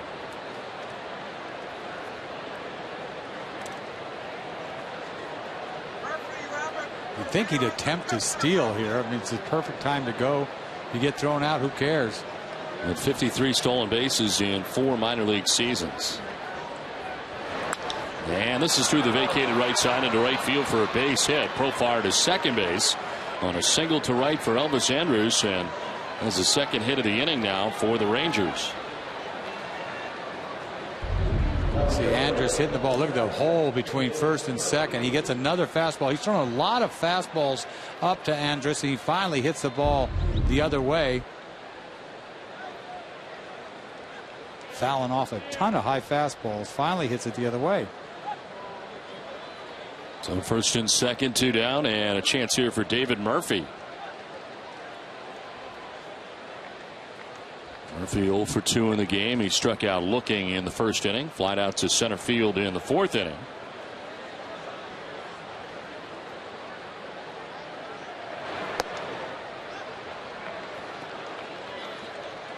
The key matchup tonight is brought to you by Acura. David Murphy in his career against Lackey, 7 for 18, even with the 0 for 2 tonight. And 389. A couple doubles, a triple.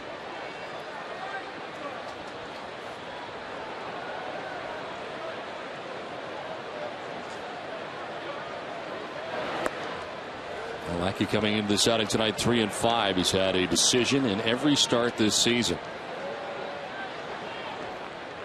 Marks his 9th start of the year. And trails in this one 1-0 as the Rangers threaten here in the 5th.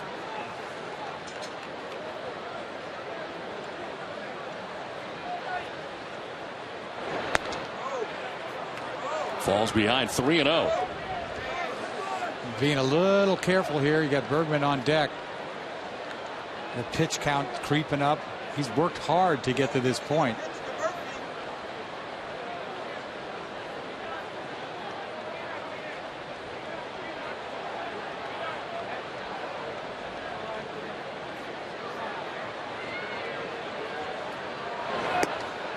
That's in there for a strike. He was taken all the way, and it is now 3-1.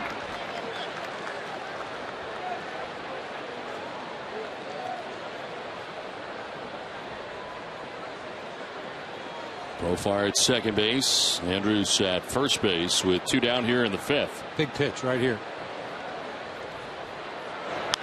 And it is lifted foul down the left field line, out of play. Made a good pitch, 3-1, right on the corner. Now you got a chance to put him away.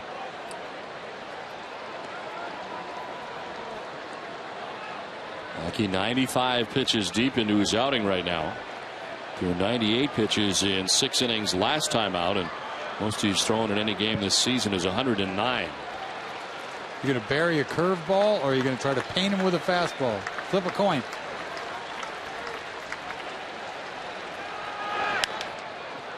On the ground right side. Went with the fastball. Pedroia corrals it and throws out Murphy to end the inning. The Rangers strand a pair. We're halfway through with Texas on top 1-0.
Card and pay right from your phone. You can also receive exclusive mobile offers and send Dunkin' gift cards. Message and data rates may apply. For full terms of use, visit www.dunkindonuts.com/mobile terms. Now the Red Sox and Rangers play into the bottom of the 5th inning back at Fenway Park. It's 1-0. Rangers on top. Difference in this game is a solo home run by Adrian Beltre.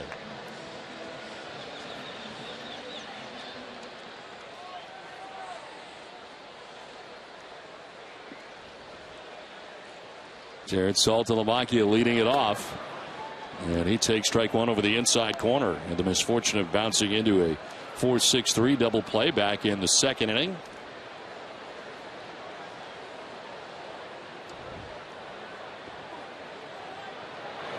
Going to be 6, 7, and 8 featured here in the inning for the Red Sox. Saltalamacchia, Drew, then Iglesias.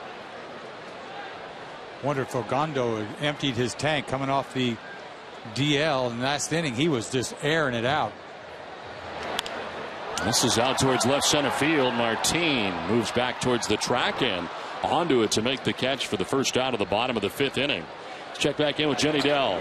Well, Don Red Sox pitcher Clay Buchholz and his wife Lindsay Buchholz launched the Clay Buchholz Foundation today, and their main focus is going to be providing funds and resources to children facing cancer and other illnesses. Some of the beneficiaries include Christopher's Haven, which provides living space for children and their families while they go through cancer treatments, and Pitching In for Kids, which provides grants designed to improve the lives of children. You see them with some of the kids today. The foundation's inaugural fundraiser will take place on Thursday, July 18th. It will be the first annual Buchholz Bowl presented by Lucky Strike Lanes and Jillian's. And for more info on this foundation, visit their website at claybuchholzfoundation.org and on Twitter, Clay Buchholz FDN.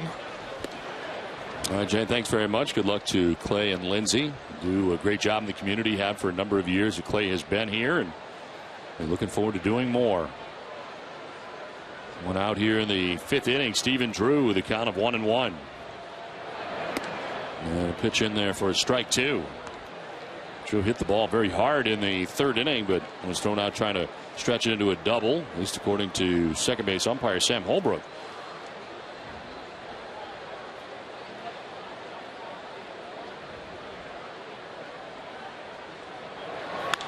This is laced down the right field line, foul. He's out ahead. Well, here's a play at second base where he appeared to be safe, but Sam Holbrook called him out. This is a good idea, like I said, trying to push the envelope, and he is safe because the tag does not catch him before his right hand hits the bag, and he holds on.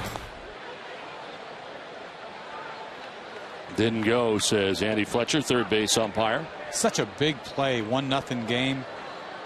Leadoff double it would have been.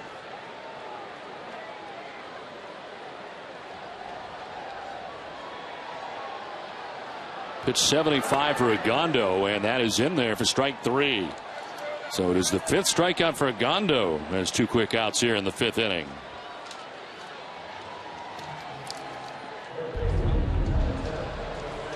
The pitch zone on Nesson is brought to you by Amica. Amica Insurance. Great service, great coverage, and a great price for auto, home, or life insurance. And you see he follows up a fastball in. He fouled off and paints him with a fastball away. Good pitch by Agondo. And 2 down here in the 5th for Jose Iglesias. Zips out outside for ball 1. Iglesias flied out to center field in the 3rd inning. 0 for 1 tonight.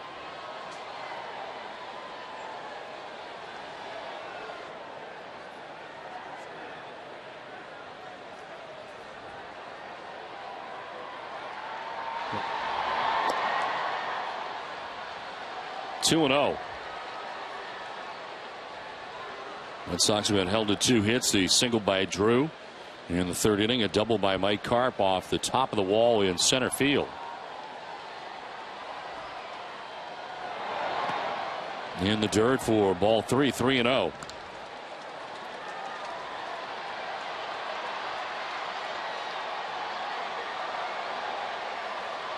Jackie Bradley Jr. waiting on deck, but there are 2 outs here in the 5th inning.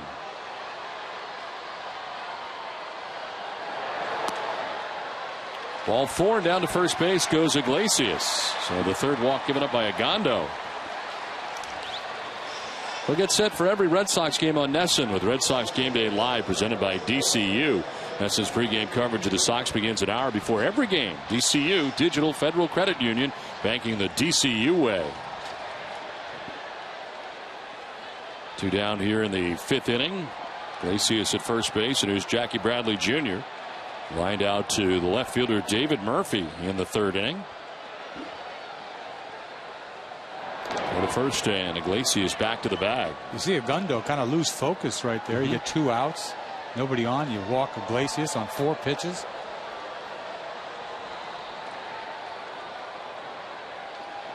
This will be his 80th pitch of his outing. First outing back off the DL. And a check swing foul. Your Eastern Mass Lexus dealers bring you the pitching line for Alexi Agondo. 4 2/3, 2 hits, no runs. He has walked 3, including Iglesias. There were 2 down in the inning, 5 strikeouts. 4 of them coming in the last inning in 2/3. Ended up striking out the side in the 4th inning.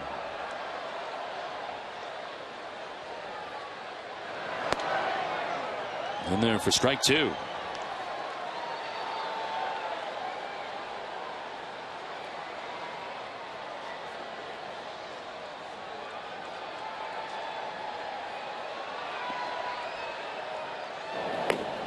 Cott's up in the pen for the Rangers.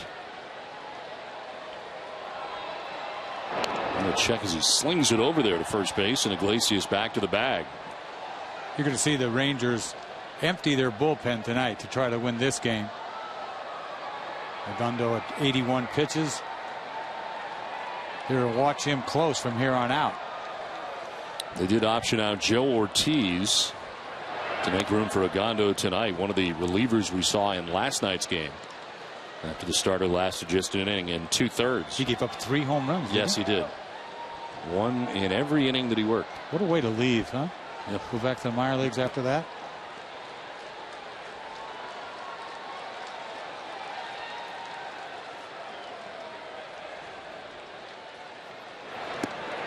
Over the inside corner for strike 3. That's the 6th strikeout for Redondo. We're headed to the 6th inning with the Rangers on top by 1.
Contractors rely on FW Web for expertise, selection, and solutions.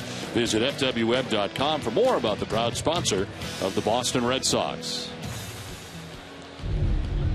6th inning back at Fenway Park with the Rangers on top 1-0. A tight one here tonight. Well pitched by Alexi Redondo and John Lackey here into the 6th. And Lackey at 96 pitches starts this 6th inning, and Lance Berkman leads it off for the Rangers. Takes a curveball for strike 1. Berkman 0 for 2 is grounded out to third base and struck out looking. This will be popped up left side into shallow left as Karp is coming in, and he'll make the catch for the first out of the 6th inning. Well, here's the difference in the game. The 4th inning, a high slider to Beltre, and he smokes this ball to dead center field. No chance for Bradley Jr. Solo home run. Only mistake of the night for Lackey. One down here in the 6th inning, and here is Adrian Beltre. You think he really gets upset when they touch his head? Yes. Or is that just a... No. I mean, I think it's real. Really? Yes. You know, when he was with us for a while, we thought he was joking around for the most part. But then, you know, guys do it all the time because they know it upsets him. Victor Martinez was the guy who did it the most for the Red Sox at the time. Now, Andrus goes right after the helmet to get it off. Everything's okay now. It's kind of fun. But later on here, somebody else, after the fun and games are over, they're going to touch him. Ooh, he does not like that. Look at that face. What's he going to do? Drop somebody? I don't know. I mean, come on. But that's a different face, isn't it? The second one? I'd be afraid of that face. Adrian does not like to have his head touched. And so they do it all the time because they know it bothers them. Right. Yes. If it didn't bother him, then, it's like they wouldn't do it. It brings the team together. Yes. Touch Adrian's head. Right. Touch it about 35 times, Yes. you're good to go. And it is not like his Moss touched. 2-0 pitch is driven to center field. Jackie Bradley Jr. is back, and this ball will be caught on the track this time. Beltre giving it a ride, this time retired for the second out of the 6th inning. Well, welcome those of you who have clicked over from the Bruins-Penguins game here at Fenway Park. The Red Sox trail the Rangers 1-0. As the Red Sox hosting Texas here, and when the Bruins game is finished, you can find Bruins post-game coverage on NESN Plus. Here are your channel destinations for NESN Plus. Best of luck to the Bruins tonight in Game 3. Fouled off Saltalamacchia by Nelson Cruz with 2 outs in the inning. Craig Breslow warming in the Red Sox pen. He's thrown so well tonight, Lackey, but the pitch count, 102. The 6th inning, you'd love to have him go out there for another inning. Just kind of reward him for pitching so well tonight. Oh, look out. And Cruz is hit with a pitch. Fastball that time gets Cruz, and he is hit here with 2 outs and nobody on. Where did this come from? Out of nowhere, not even close. This ball is launched. Here you are, a control pitcher. If I ever did that, they'd be looking at me funny. Like, I can't do that. Because anybody can do that. That's not on purpose. Not a 1-0 game, but every time you're a good control pitcher, every time you drill somebody, it's like, what are you doing? Right. No, only human. The ball comes out of your hand funny sometimes. So 2 down, Cruz at first base, and here's A.J. Pierzynski. Pierzynski's 0 for 2. He grounded out to first in the 2nd. He struck out looking in the 4th inning.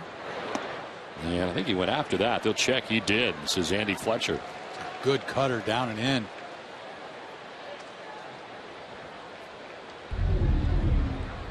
This ball's 90 mile an hour. He couldn't stop the head from going through. He likes to swing the bat, AJ. He doesn't walk. Hunter takes off. Pierzynski with his swing and a miss. Or did he get a piece? Like a foul tip. He did not get a piece. 0-2. I thought he did. They must know. Look pretty close to me. It's hard to tell. So Cruz takes second base. Able to steal it with 2 down in the inning.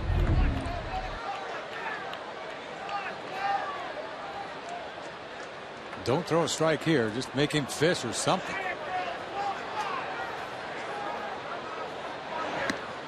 Down and in, 1-2. Starting to get a little tired. He sort of yanked that ball. Velocity's okay. Well, again, the high is 109 this year for Lackey. He's at 106 right now. You just don't want to push Lackey. You want to be careful with him. The 109 was the start before his last start. It was against Cleveland in a 7-inning 1-run effort. Ground ball foul. This is when you reach back. You get over 100 pitches. You get in a, there's a run at second base. You don't want to give this up. You're reaching back a little bit more. These are the throws that hurt the next day. In between starts, you're not quite right.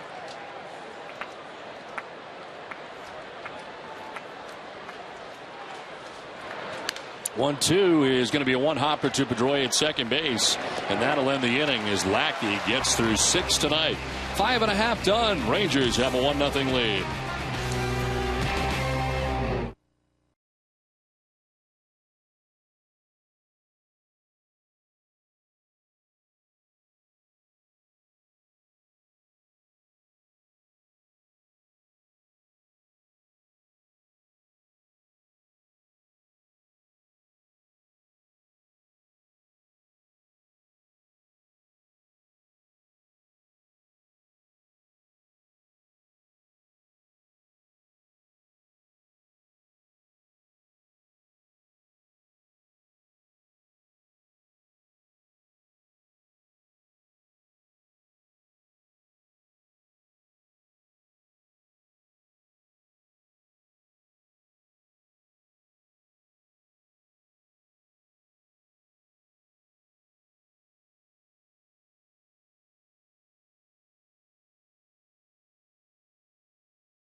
Donate $1,000 to the Jimmy Fund Radio Telethon for every game saved this season.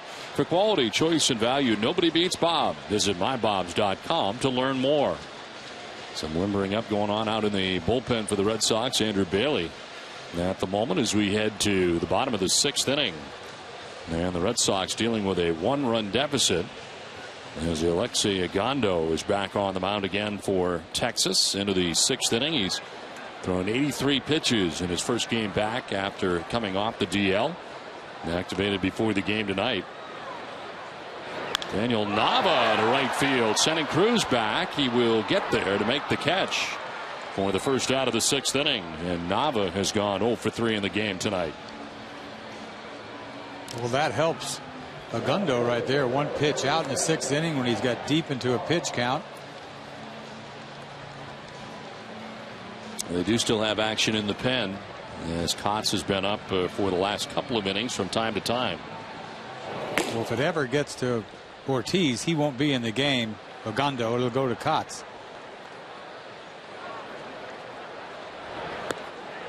Pitch in there for strike 1 to Mike Karp.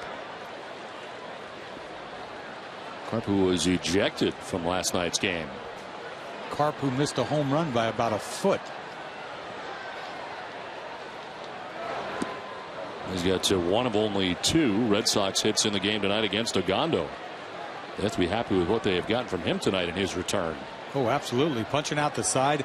The big at bat was Ortiz. He was behind the count, 3-1. Ends up punching him out on a ball down. This is well hit, but right at Martin in center field for the 2nd out of the inning. So right in the button, but that's out number 2.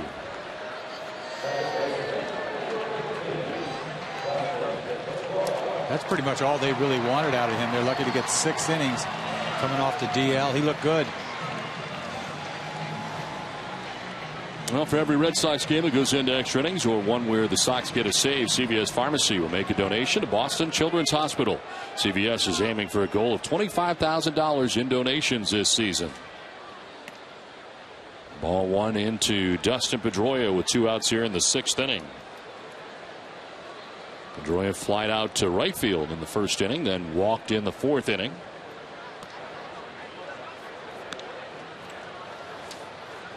And last night the Red Sox were able to get to Justin Grimm. You had to know it was going to be a little tougher tonight. Rangers pitching has been so good this season. Texas number 1 in earned run average coming into tonight's action, 3.58 their ERA as a team. He loses Pedroia. There's no way he's going to let him have Ortiz. Had 2 outs last inning.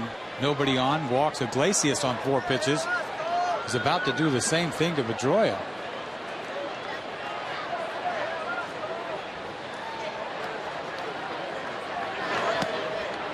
That's a strike call, and that appeared to be well out of the strike zone. Totally. This ball 3-0 pitch. I mean, this is what happens a lot. Umpires give you that 3-0 pitch. You end up making an out. It ends up being a big pitch. It's one high in the air to left field. David Murphy heading back towards the wall. That ball is up, and it is going to be gone. Home run for Dustin Pedroia off the light stanchion in left field. La Luna, and the game is tied 1-1.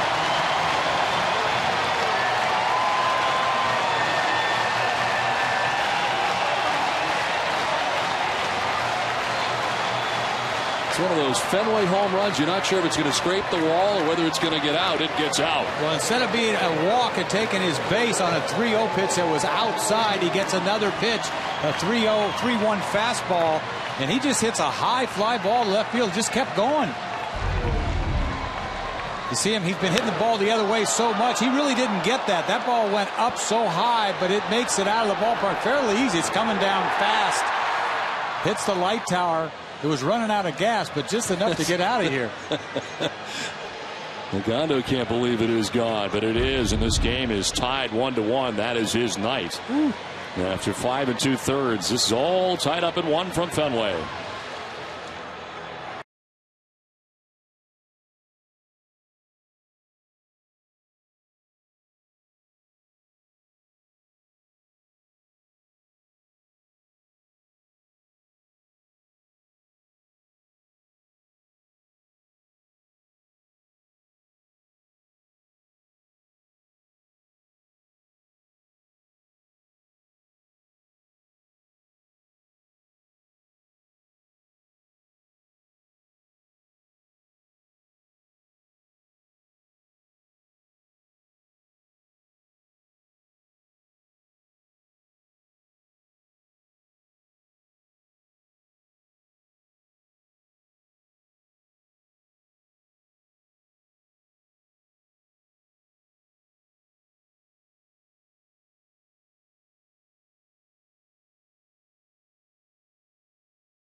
1-1. The Rangers have switched pitchers as Alexia Gondo leaves the game after 5 2/3 innings. Just gave up his first run on only his 3rd hit. And now David Ortiz stands in with 2 outs and the base is empty here in the bottom of the 6th inning. And Ortiz takes ball 1 outside. Well, the Red Sox have now hit 67 home runs this season, and with it, Hess Express donate another $500 to the Pediatric Trauma Program at Boston Children's Hospital. Brings the season total to $33,500. Hess Express committed to helping the cause. Gundo thought he was going to just skate out of here. 6 innings, nice appearance, get a little W. Meanwhile, 3-1 pitch. Ball 4 really could have been the pitch before. Called it a strike. Right. He got another pitch and he throws a fastball out of the zone. But Jory takes a shot at it like he does every so often. He tries to just get on top of a high fastball. It looks like a high fly ball to me. No one was sure it was out until it hit the light tower. Well, those are tough to judge because they always look like they're going to have a chance to come down to scrape the wall on the way down. It was coming down quick. And Murphy was backed up there trying to play the ricochet, but there would be no ricochet. Hit off the light tower. The stanchion. As that's ball 4, and that's not what Ron Washington wanted from the left-hander Neil Potts, who checks into the game.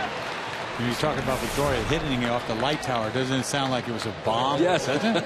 It just has that sound. Right, he hit it off the light tower at the bottom of the light tower on the way down. Not up by the lights like the natural, where it blows out the lights. You're like light tower power? Yes, no, low light tower power. Bottom tower power. So 2 down in the inning, and Mike Napoli is the batter. If you're wondering about the La Luna thing I yelled out, Did you hear that? Yes. That's his request from 2 years ago. He decided that I needed a home run call. So while I didn't really come up with a home run call, I don't have one that's standard. Yeah. He said, at least give me one. So I said, whatever. And how did you call that ball? He wrapped around the pesky pole. Because it barely went out, I didn't give him the La Luna. How can he had another one, the Josh Willingham, off his glove in Minnesota that went over the fence. I couldn't give him La Luna for that. So you really made up for it. 0 for 3 on the La Lunas.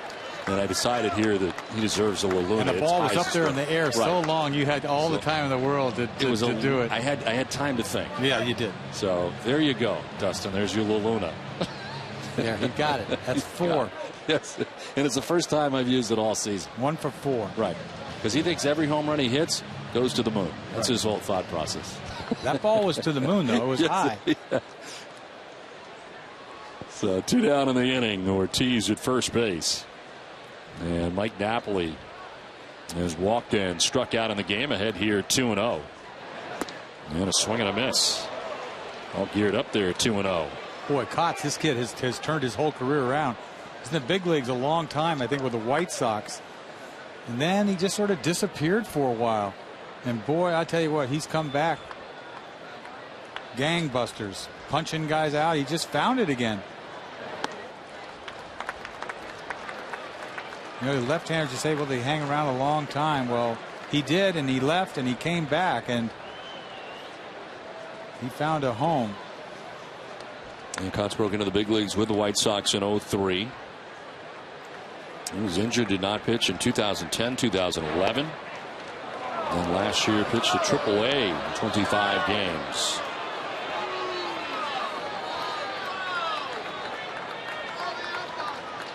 Once again, 3-2 count to Napoli just to stay in shape. Every time. Every time.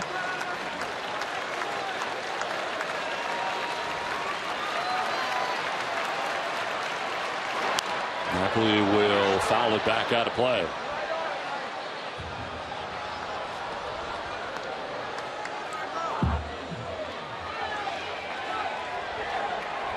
Hanging out where the sunflower seeds are. The bird is boiling. I didn't know birds could boil too. Yes, they can. They eat too many seeds and they'll boil. 3-2 is inside, ball 4. And Napoli is down to first base. Back-to-back walks by Kotz. And that'll bring Mike Maddox out.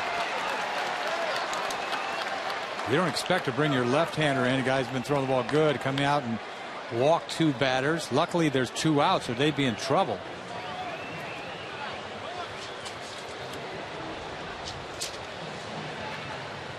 We'll stay with Nesson after the game for WB Mason Extra Innings Live. Tim Wakefield will break down all the action, and Jenny will take us inside the clubhouse for reaction from the players. WB Mason Extra Innings Live. You can't go wrong when you buy right. WB Mason.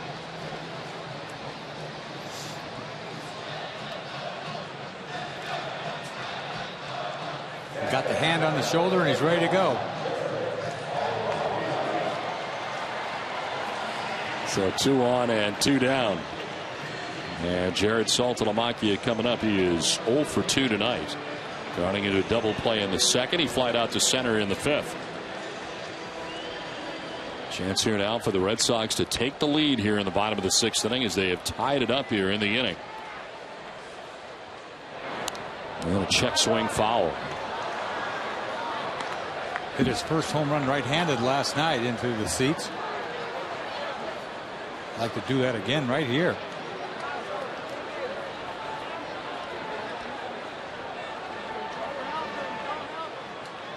Ortiz at second, Napoli at first with 2 outs in the inning. Saltalamacchia grounds it foul. This game summary is brought to you by Xfinity from Comcast. Gondo and Lackey matched up in what was a very good pitchers duel here tonight. Game tied 1-1 now. As Lackey went 6 innings. Pedroia 1 for 2 with a home run that ties the score. Red Sox have been held only 3 hits, the home run, and only run for the Rangers. A solo shot by Adrian Beltre in the top of the 4th inning. Saltalamacchia strikes out to end the 6th inning, but Pedroia's home run has tied this game 1 aside.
This one high in the air to left field. David Murphy heading back towards the wall. That ball is up, and it is going to be gone.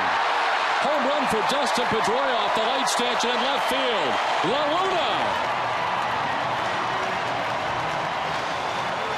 La Luna has tied this game 1-1. Dustin Pedroia getting it done in the bottom of the 6th inning off Alexia Gondo. You'd be proud of you for that. Yes. Get off my back. Finally, right? If you'd hit one to the moon, and no doubter we could get into it. Yes. That ball was up there for a long time. You weren't really sure, but you had time to think. His quote was, get somebody out of their seat. Get excited. So I was out. It's got to be a walk-off piece to get out of your seat. It's called the bullpen, brought to you on NESN by New England Ford dealers.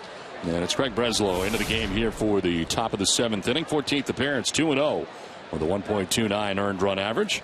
8 strikeouts, 4 walks. Opponents hitting at 188 against the lefty. And Mitch Moreland, the first batter that he will face. Well, you got to like what you saw tonight from John Lackey. Oh, I mean, I've been excited about Lackey all year long. And tonight, I think that was probably the best he's thrown. I mean, one mistake to Beltre, which anybody could make to him. But, you know, in control of his fastball, in control of his emotions, you think about it, back to that strike 3 he could have had. Didn't end up costing him, but good velocity. You saw the hook when he needed it. I mean, moving the ball around. That's John Lackey. That's that they paid the big iron for. They're finally getting it. This one is ripped by the dive of Napoli down the right field line. And it's going to head back towards the corner. Moreland will head to second base, and he is hobbling. I'm not sure if he hurt himself, but he was not running very well at all between first and second. And Ron Washington's going to come out and check on him here as kind of looked up figuring that he would be headed towards third base with that ball down in the corner, and he was somewhere between first and second and hobbling. Red Sox get a break on this. This is a triple all the way. It's a bullet down the line past Napoli, and it just stays. It doesn't kick off the boards down there and just, you know, hugs the wall. And this is a triple for anybody. And then you see Moreland had to pull up. You saw him coming around first. These hammies or whatever they pull, you just never know. But he's got to get 3. I don't know where he lost it, but about right there he starts limping. Nobody out. Well, he is coming out of this game.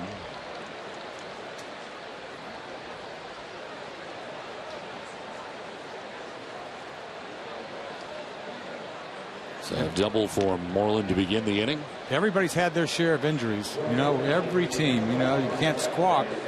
Because the guy Moreland's had a nice year for them up to this point with 12 home runs.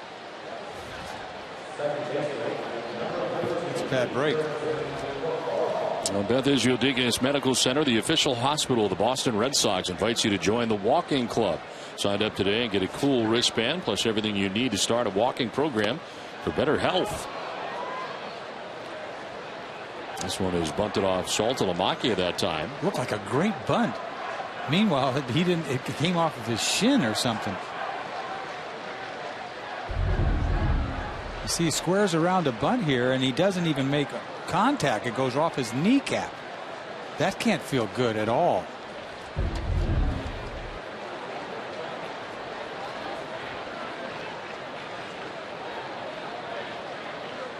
Yorkson Profar batting here, down on the count 0-1. And he gets a bunt down this time. It'll be Breslow who jumps after it and fires to first for the out. Remaining at second base was Baker. Baker must have not got a jump. I mean, everybody knows he's bunting right here. What is going on? It's like, what are you supposed to do? Ron Washington looks upset. You see a secondary lead, and he just says he decides not to go. And you wonder if to have it back, would there have been a play at third? You saw Iglesias backpedaling to get to third. I don't know if that was such a bad idea after all for Baker. He might have got thrown out if somebody told him to throw to third. Ron Washington thinks he should be at third. Trying to figure out how he isn't at third base. Conference coming up here at the mound as Gentry is going to pinch hit for Martin. And trying to figure out why he is not or did not attempt to go to third base. But if you see this play again, bunted right back to the pitcher, not hard. Yes. He deadened it. See Ron Washington yelling over at Gary Pettis. Go talk to him. Yeah, go talk to him. Where are you? Why is he not at third base? Well, he should get a better jump is what he should have got. He's going to see this ball bunted right back to him. He deadens it a little bit. The pitcher, you know, see, Iglesias is at third. There could have been a play at third. Yeah. But you're just expecting him to be at third. So Craig Gentry batting here for Leonis Martin. Gentry came into last night's game defensively late in the game. A swing and a miss, or strike one. Gentry at 232 in the year with a home run and 8 runs batted in. Red Sox have further action in the pen. The former Texas Ranger Koji Uehara Warming up in the pen for Boston now.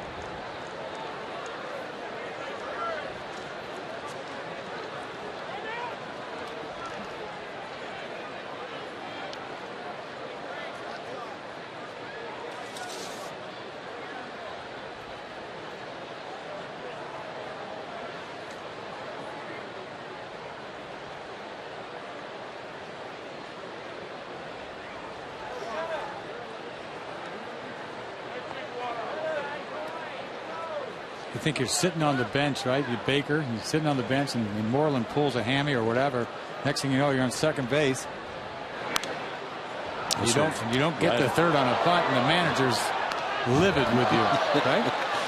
He was minding your own business like 10 minutes ago. The next thing you know, boom, you're at second base, and hello, they're going to bunt. I got to get the third. I got to get my secondary lead. Next thing you know, no, don't go. And the manager's hating you right now.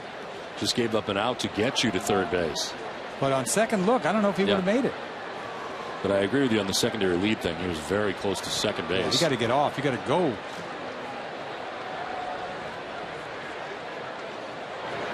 No 2. Did he go? They'll check. No, he did not. Says Joe West.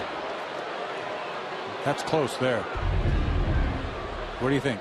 I think he went. I think he went.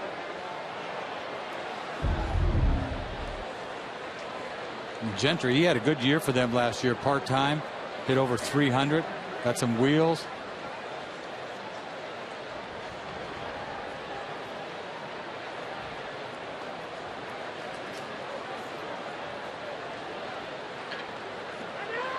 Time called late. Breslow is about to deal.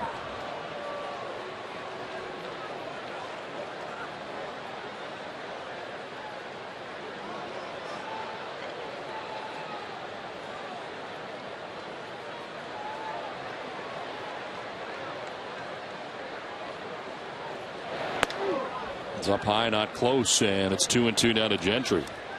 Want to put him away with that breaking ball that he almost swung at the last pitch. After that high fastball, he might go fish for it.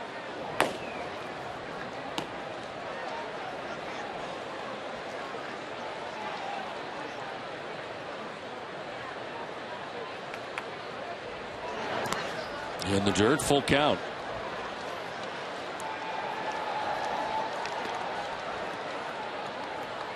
Mitch Moreland starting the inning with a double into right field. Had to leave the game with an apparent leg injury. So Jeff Baker runs for him at second base. Ferguson Profar with what appeared to be a sacrifice bunt, but he could not get Baker over. Baker did not go to third base. He remains at second with one out. Now a 3-2 pitch to Gentry, the pinch hitter. And he will take the walk with one out in the inning. It's time now for a Toyota game break. Here's Tom Caron.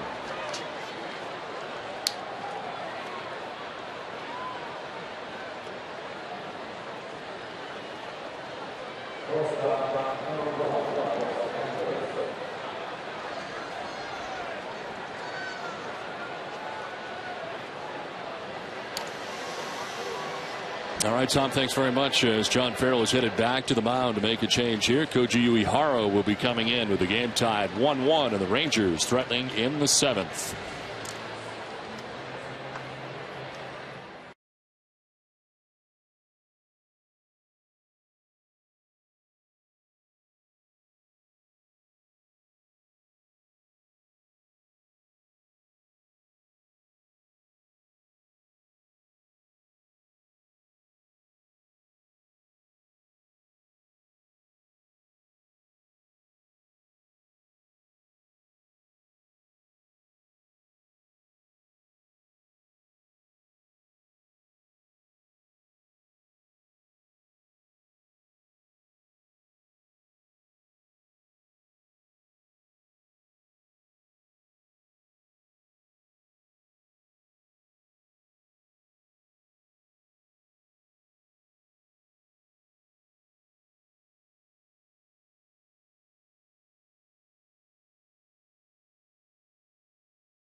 To satisfy your sweet tooth or a healthy snack to keep you in playing shape.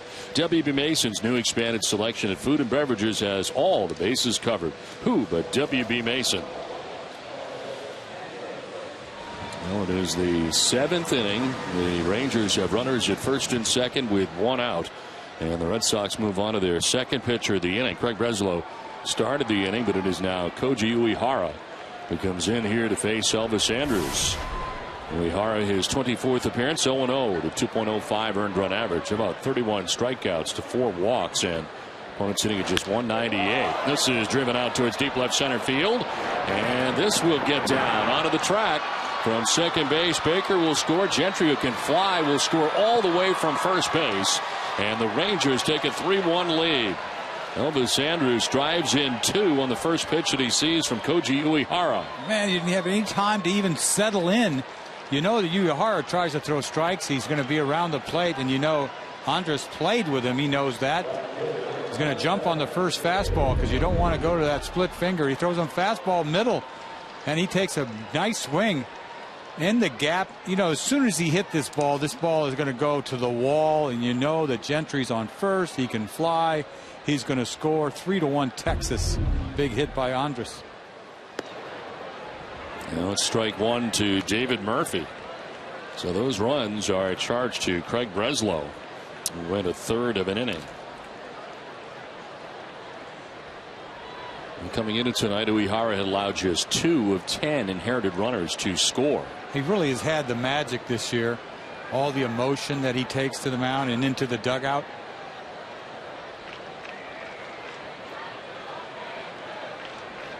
You know, it bites you sometimes. You know, pitchers, relievers come in, throw strikes. First pitch strike, boom, double. As you mentioned it, former teammates here and Elvis Andrus and Uehara. This one is fouled off.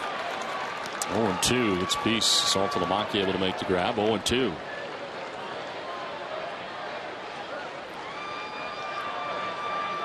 Murphy tonight 0 for 3. Struck out, flied out, and grounded out.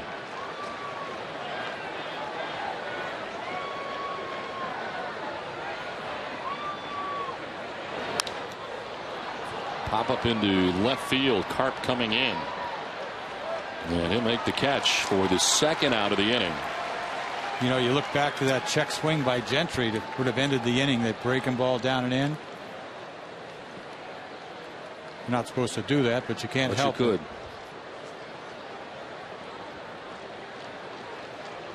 could. Instead, he ends up walking.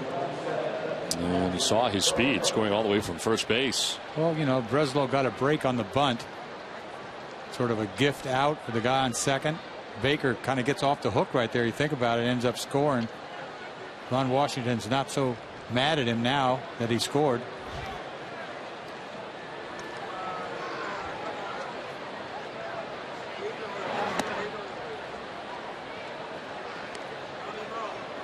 The second time in the last 12 appearances that Craig Breslow has been charged with a run.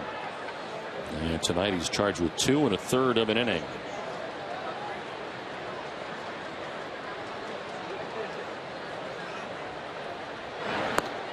Berkman will take it outside. 2-0.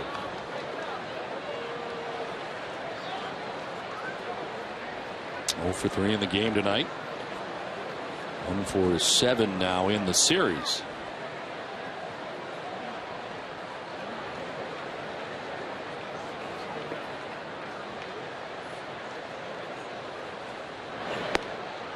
Strike over the outside corner. 2-1.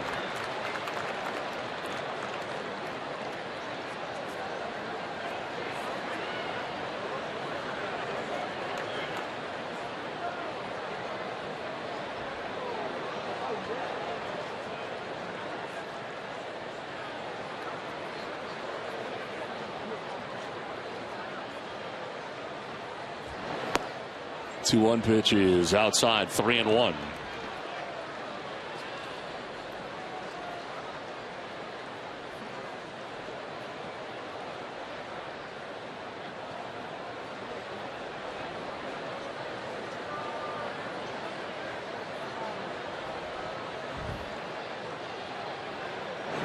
Three-one pitch is a strike over the inside corner. As Uehara battles back, full count. Third batter that he's faced gives up the big double to Andrews. He gets Murphy to fly out to left. Does not want to deal with Beltre in this inning if he can help it.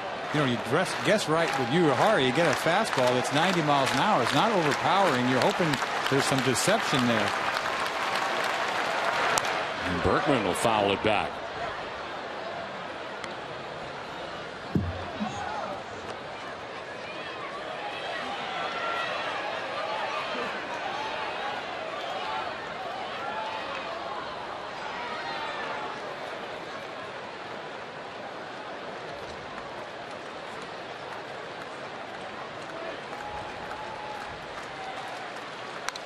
This one fouled back, still 3-2.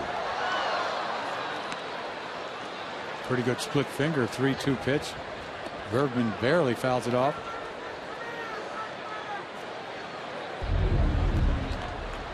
Three-two, way out front, just flicks it.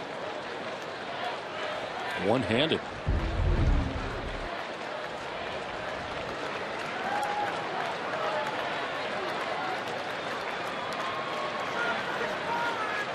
Runner goes, and a swing and a miss as Berkman strikes out with the damage done. Texas takes the lead 3-1 in the top of the 7th inning. What if? Check swing by Gentry. Meanwhile, Andres off a Uehara double, 2-run double, 3-1 Texas.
Rangers use now the pitcher of record for Texas.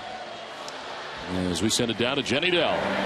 Well, Don, we asked fans at home what their thoughts were on Daniel Nava's performance so far, and here are some of our best tweets given to you by AT&T. We have Jim, who said, not surprised, he's always lived by the motto, Nava say Nava. It's a great motto there.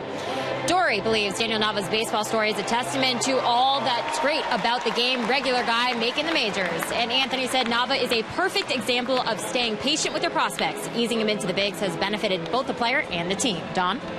All right, thanks very much, Jenny. Daniel Nava. Certainly a lot of fans out there for him as we play along here to the bottom of the 7th inning. Defensive changes. As Craig Gentry stays in the game in center field, Leonis Martin was hit for. And staying in the game at first base is Jeff Baker. As he pinch ran for Mitch Moreland, now takes over for him at first base. Still Neil Kotz, who came into the game and despite walking back-to-back batters was able to strike out Jared Saltalamacchia to end the 6th inning. Now the Red Sox come to bat in the 7th, trailing by 2 runs. And it'll be Stephen Drew, Jose Iglesias, and Jackie Bradley Jr. anticipated in the inning.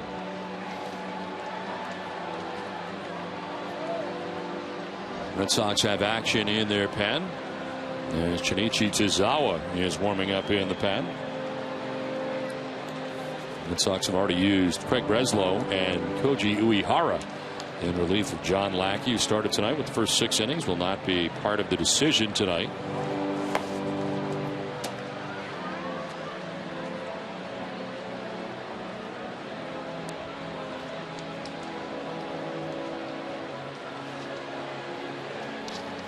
Are you a leader of a group of 20 or more? If so, a Red Sox game at Fenway Park is the perfect place for your next outing. Call 617-226-6835 to talk with the group ticket representative to plan the perfect trip to Fenway Park. And bottom of the 7th inning, and here is Stephen Drew to lead it off. What took so long for this inning to start? It just seemed strange, didn't it? Like they had all the time in the world. ESPN. There you go. As the pitch will miss for ball 1. Like a large hiccup, you know. It's like, let's go. 1-0 is going to miss. 2-0.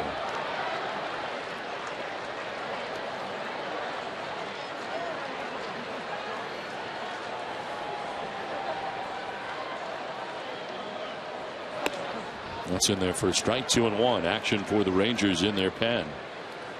As Robbie Ross, a left-hander, is up.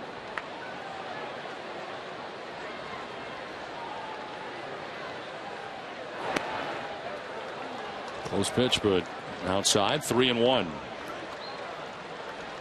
Kotz walked the first 2 batters he faced in Ortiz and Napoli in the 6th inning. Was able to strike out Saltalamacchia.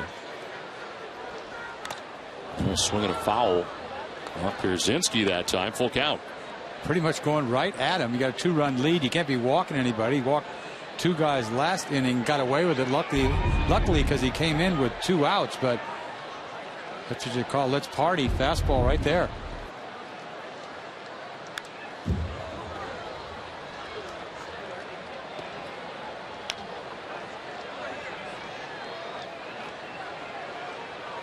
Jose Iglesias waiting on deck.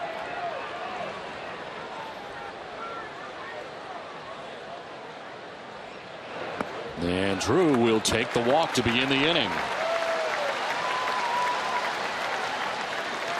3rd walk given up by Kotz since coming into this game.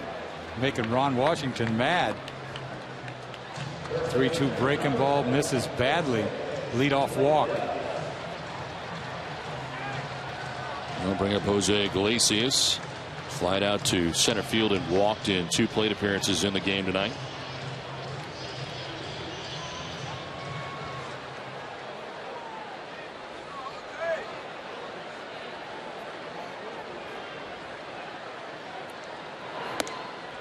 There's ball 1.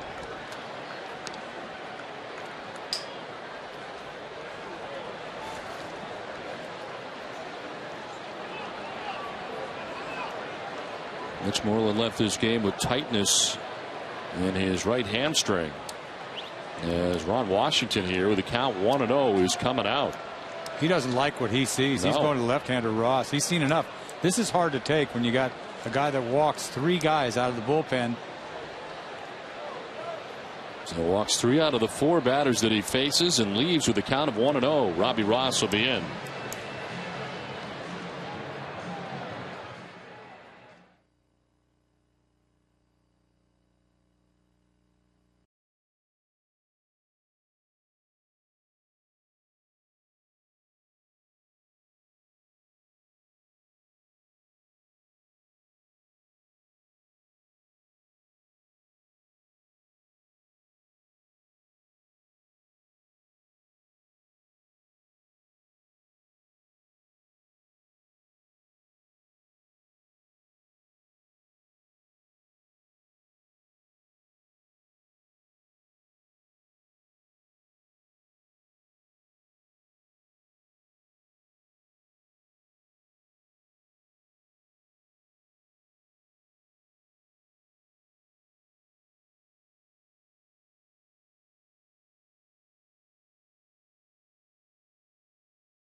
Knights game. Visit Ace Ticket for great seats at the lowest prices, either for a game or all the summer's hottest concerts.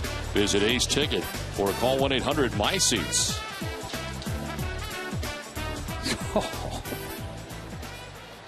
Old school. Man, it's trying. Texas with a 3-1 lead. It worked, didn't it? It worked. It worked. Got us on TV. Pitch is in there for a strike, and it is 1-1 as Robbie Ross inherits this count of 1-0, and it is now 1-1. Takes over for Neil Kotz. You can understand that, why they're going to Ross. He's not going to wait around. This guy's got a 1.4 ERA, giving him 25 innings so far. As a manager, that's a tough decision. You know, you gave him ball one, that's it. I got to make a move. It's tough mid-count, though. Yeah, you don't see that very often. It tells you everything. It's like, wait, this is it. I can't do this anymore. Iglesias with a late swing, defensive as he fouls it off to the right.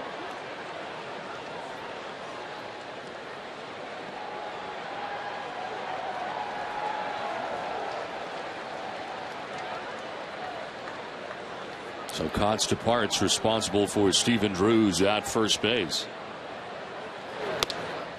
And a pitch up and away, 2-2.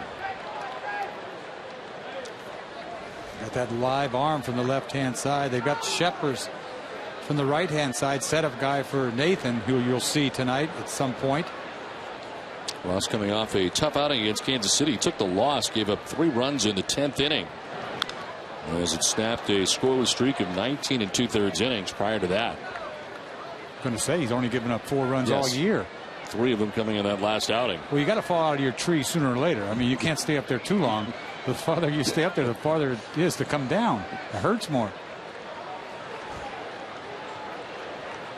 His ERA, as a result of falling out of the tree, from 0.37 to 1.42.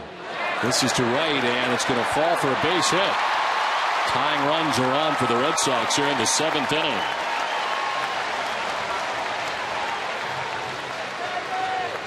Iglesias working the count, fights off a fastball, good at bat. Good things happening with Iglesias since he's come back to the big leagues. Everything's happening. Ball's up by Ross. Doesn't hit this ball all that hard. You see a high fastball, fights it off, flips it into right field. Take it any way they come. The Pit Zone on Nesson's brought to you by Amica. Amica Insurance, great service, great coverage, and a great price for auto, home, or life insurance. Well, now 9-game hitting streak for Jose Iglesias at 406 during that stretch. Then it is the second time that he's been on base in the game tonight. 2 on, nobody out, and Jackie Bradley Jr. coming up.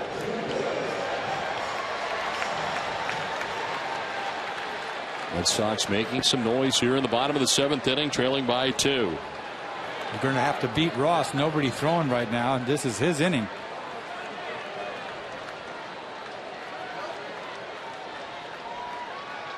And a pickoff play at second, but back to the bag that time is Drew.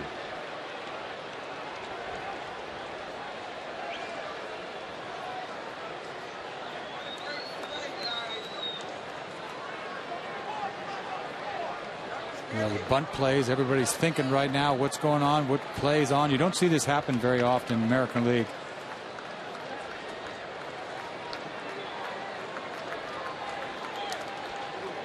You got a bunt here. And he cannot get it down. A fastball to work with. Everybody's crashing in. You just got to get it down.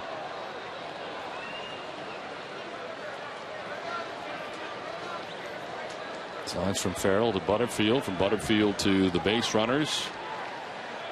And the hitter has Drew at second base, Iglesias at first, and Jackie Bradley Jr. able to get the first bid down. Drew's got to get a jump at second base, but he's got to be careful. He already attempted that pickoff play. They're so close to him right now. Yeah, he's going nowhere. They take the bunt off, and he takes strike 2. Don't they? Wow. You know, they took the bunt off, and Beltre wasn't crashing that time. They changed things up too. Little cat and mouse game. You think, well, I'll take the bunt off. He takes a fastball right there.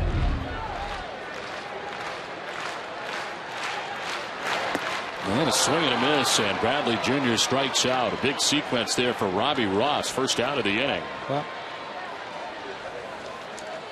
we welcome those of you who have clicked over from the Bruins-Penguins game here at Fenway Park. The score is 3-1 Rangers. Now, as the Red Sox are hosting the Rangers for Game 2 of the series. And the Bruins game is finished. You can find the Bruins post-game coverage on NESN Plus. 1-1 at the end of 2 periods from the Garden in Game 3. you know, it's funny. He took the bunt off. The attempted bunt wasn't very good. The first one. Yes. You wonder what Farrell was thinking. I mean, he's thinking maybe he can't even bunt this guy. You got a better chance of tricking him. Certainly didn't like what he saw. No, I didn't like it either. Had a fastball to work with, 92 miles an hour, and fouled it back in the air. So took it off, ends up striking out first and second. And a broken bat little number in front of the plate. Ross will fire to first for the out. And he's able to get Nava, and a good play by Ross. The runners move along, but there are now 2 outs in the inning. Ross makes a nice play here. He doesn't panic. You know, swinging bunt, just crunch Nava. Pretty good athlete right here. You think about it. Swinging bunt right there, just gets the grass, kind of deadens it. He's got to get it, gather himself, and throw some cheese across to the second baseman cover, and Baker. Excuse me, the first baseman. So 2 down, second and third, and coming up is Johnny Gomes to pinch hit. That is the night for Mike Karp, who had been 1 for 3 in the game with a double back in the 4th inning.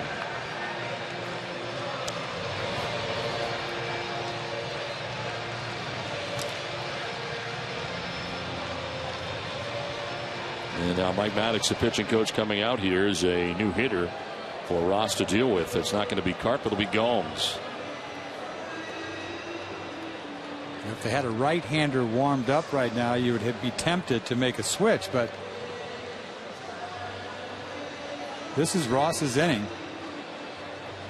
Well, we have a moment. Let's send it down to Jenny Dell. Well, Don, Johnny Gomes was recognized during today's pregame ceremony by the American Football Coaches Association and FBI for his $25,000 donation to the National Child ID Program.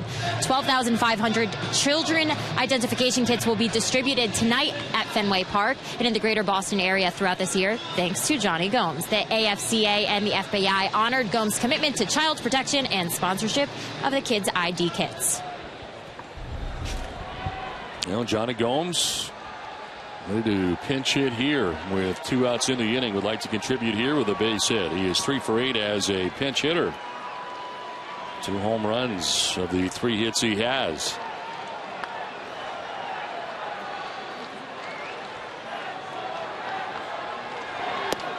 And he takes strike 1 right after him at 94 miles an hour. Well, I'd go after him too if I had that gas.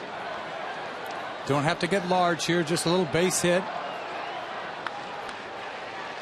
Tying run at second base, and Jose Iglesias withdrew at third. Gomes goes after it and is down 0-2. We were talking about Sheppers earlier. They now have him up. Boy, that looks harder than 93, 94. The way that Gomes just sort of, that ball was on him.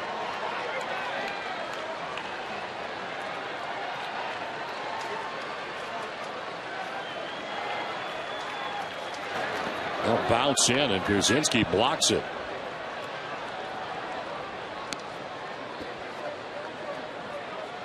Sort of pinches it with his right arm. You see the ball hit, come up, and he pinches it. No, gets him flush.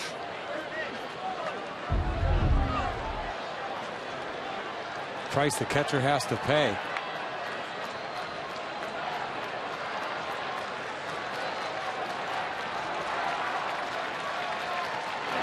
Gomes will hit a fly ball to shallow right center field. Gentry is there, and he makes the catch that ends the inning. The Red Sox strand a pair in scoring position. We head to the 8th, 3-1 Texas.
for the 8th inning, and tonight the Rangers would jump on top of John Lackey. A home run by Adrian Beltre to straightaway center field.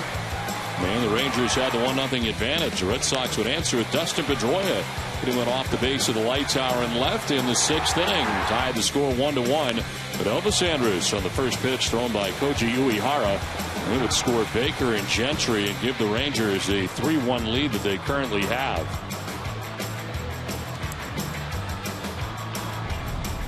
So it's into the 8th we go, and Johnny Gomes stays in the game after pinch hitting for Carp. He is now in left field for Carp defensively, and the Red Sox will use their 4th pitcher of the night, Shinichi Tozawa, into his 26th game of the year, 4-2 with a 2.59 earned run average, 32 strikeouts to 3 walks. Their opponent's hitting at .261 against Tozawa. Uehara ends up going 2/3 of an inning, giving up that hit that scored the 2 runs. The runs were charged to Craig Breslow, who was on the hook, as Uehara had a strikeout. And it is Adrian Beltre who leads it off here in the 8th.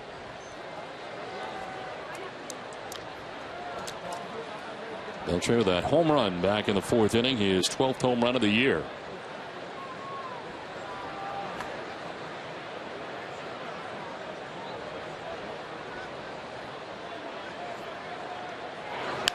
And a ground ball towards shortstop. Drew gets the good high hop. And there's one out here in the 8th. You know, you see the Rangers go to hacking off of Tozawa. First pitch. It's off with Uehara, the big hit of the night. Andrus, the double. But you know these guys throw strikes. Their secondary pitches are nasty too. This Tozawa, the big hook. He's got a nasty hook and a split finger. He's been good all year long, as well as Uehara. You know, it's not going to happen all the time. Come into a ball game with a couple guys on, you cannot make a mistake. That's why it's so much easier pitching clean innings. Can't pitch clean innings all year.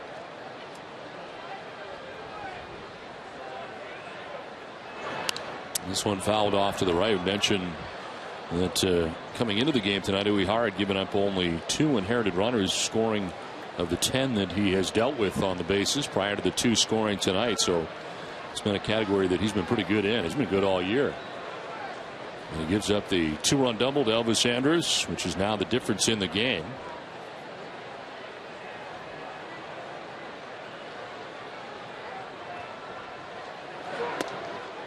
In there for strike 2, 0-2.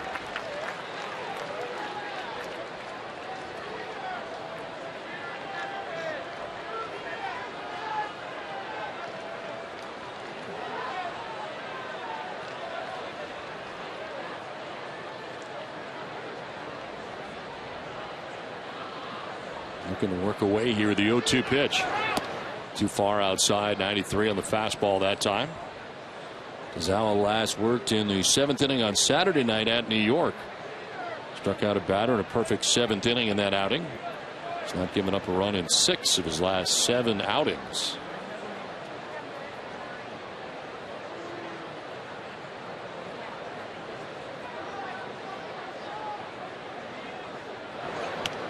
Outside to Cruz, 2-2. You know, a little different coming in a game where you're losing. I mean, for the most part, those 2 guys are supposed to come into the game when you're winning. You get the 7th, I'll get the 8th, and give it to Bailey. Didn't work out that way this time. Uehara coming in. All you need is 1 out. Sometimes it's hard to come by.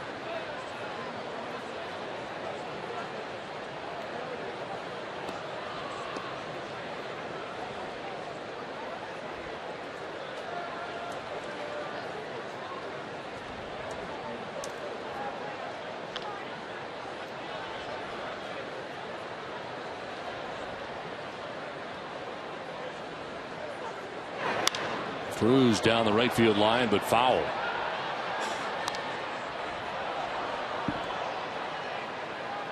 And his name has been thrown around in the last 24 to 48 hours in regards to the 20 players that very well could be suspended, some 100 games if everything goes down the way that reports have surfaced, and it's got to be affecting, I would think, him and the players who are involved right now who are still playing. Well, he's been sitting on this for a long time. His name came out a long time ago, and he's a free agent this year. It's his free agent year.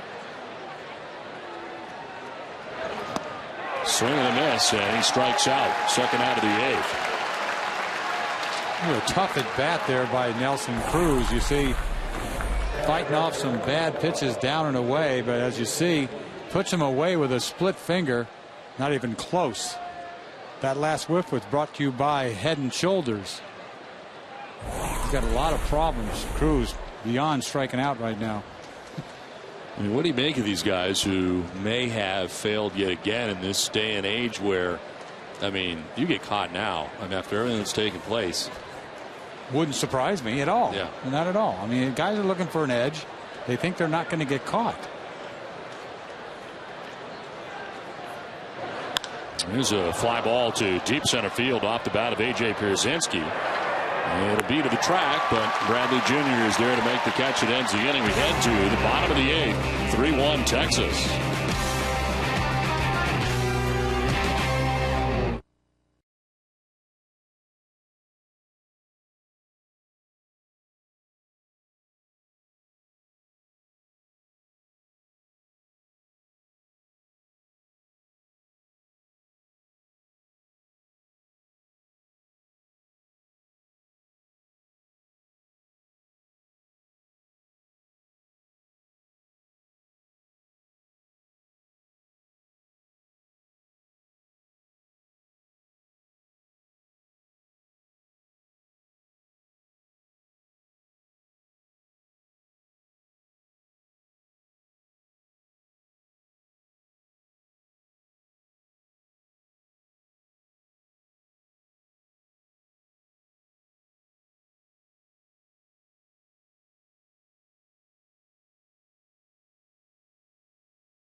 Surpassed team coverage from the Garden as the Bruins and Penguins face off in Game 3 of the Eastern Conference Final.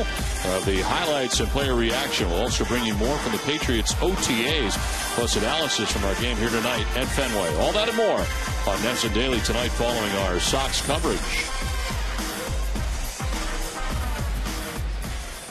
Last half of the 8th inning back at Fenway Park as the Rangers have a 3-1 lead over the Red Sox. The pitcher in for Texas gets strike one over to Dustin Pedroia. There's Tanner Scheppers, who is in the game here for Texas. 27th appearance, 4-0 with a 0.64 earned run average. Opponent sitting at just 168 against him. How good has he been this season? This is the find of the century for Texas. You think about it, he's been there before. Last year, just so-so. Gave him a little over 30 innings, whatever, and nothing special. All of a sudden this year, he's always thrown the ball hard, but this year he's come up with a two-seamer that's got serious life. This is line to center field. Gentry makes the catch, below the cap high for the first out here in the bottom of the 8th. So Pedroia hits it hard, and that last fastball at 97 miles an hour. One down here in the 8th. Here comes David Ortiz. Didn't impress Pedroia very much. 97, hit a bullet to center field.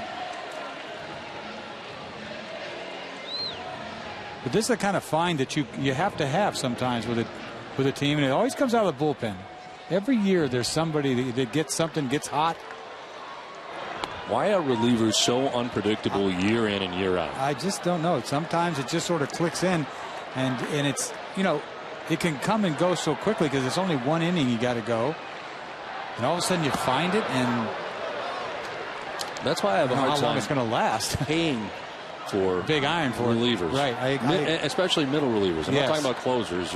Right. I'm talking the middle guys that lead you to the closer. Yeah, you're really not quite sure. Maybe this was his year, and he's not going to have one next. Right. And a couple years ago, they were handing out 3-year deals. You see the movement, 98 with movement. You don't find that very often. Then the confidence starts kicking in, and swing and a miss, 2-2. Haven't got much time to react to this. It's like, how could he swing at that? Well, he picked it up. He saw gas. I got to turn, I got to turn the dial up, and then the ball's in the dirt. 0.64 ERA, lowest among American League relievers, second lowest in the majors. And that breaking ball is hitting the ground with a shift to Andrews, the shortstop, who throws out Ortiz. And there are 2 outs in the inning. Well, the Red Sox have their closer up. Andrew Bailey warming in the pen. Seeing the setup guys who we're used to seeing leading up to Bailey, even down by 2 runs. Koji Uehara and Shinichi Tozawa have already been in this game. Bailey got up last night, did not come into the game as he was warming up in last night's game. 2 down in the inning here for Mike Napoli.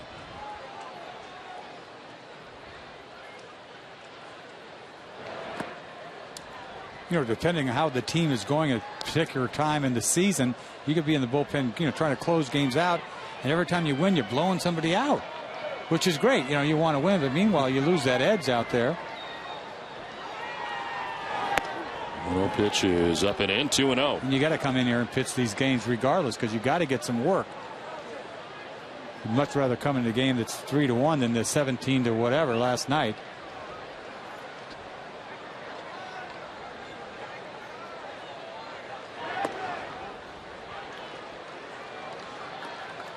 Bailey's only pitched once in the last 10 days. Oh my goodness. This Shepard's, he looks like the ball's all over the place. That's so hot coming out of his hand. He didn't know where it's going. That's ball 4. And on 4 pitches, Napoli's headed down to first base. So tying run coming to the plate here, and Jared Saltalamacchia. Ron Washington's on edge all night long, hasn't he? Yes. He just watched the 7th walk of the night given up by his pitching staff. You're feeling good. He gets 2 quick outs, and then he walks Napoli on 4 straight pitches. I mean, that's hard to watch.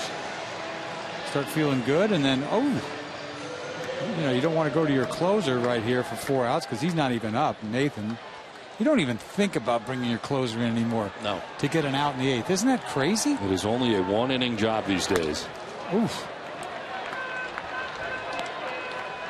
5 straight balls here thrown by Shepard, and it is Ron Washington who's going to do the talking here.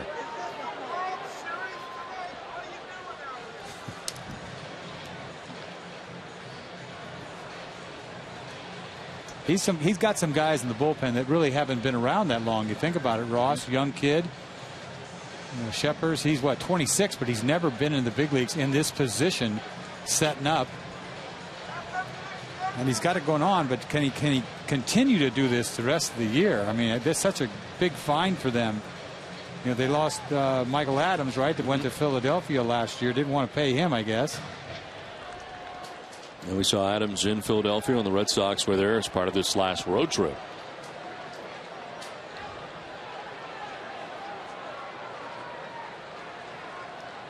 One 0 pitch is in there for a strike over the inside corner. This Texas team is just not as scary as they used to be. They're getting it done this year, but things are going right for them too. Swing and a miss, and Saltalamacchia is down 1-2. Breaking ball that time from Shepard. You throw 97 and you can do that. You see this little breaking ball way out in front after getting geared up for 97.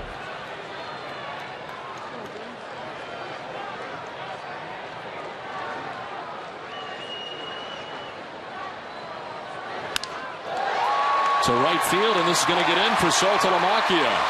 Napoli headed for third base, and he will be waved in by Butterfield. Takes a long time to get it out of right field, and scoring is Napoli without a problem. It's a 1-run game now. Well, Nelson Cruz going over to play it, and it took a long time for him to dig it out. Salty gets jammed so badly on a breaking ball, almost the same pitch he saw before. Ball gets in on him. You see he goes and gets it. Doesn't hit this ball very hard. Perfectly placed down the right field line. Gets grass, and then it gets down there. It looks like it might get stuck. It does.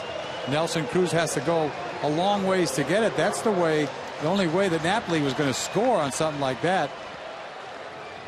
You thought there's no way he's going to score on that. Makes it a 3-2 game. Tying run on second base. Salty.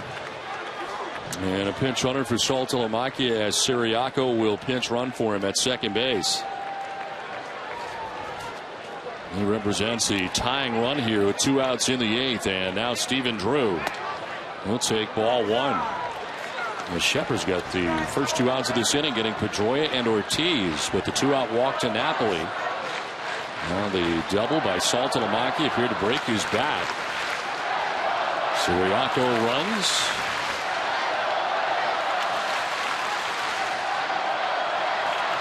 Drew will ground it up the middle. Profar, the second baseman, throws him out, and that will end the 8th. We are headed for the 9th. Rangers have a 3-2 lead.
Subaru dealers, Sullivan Tire and Auto Centers, and by the New Hampshire Liquor and Wine Outlets, where you'll find the best prices, selection, and convenience.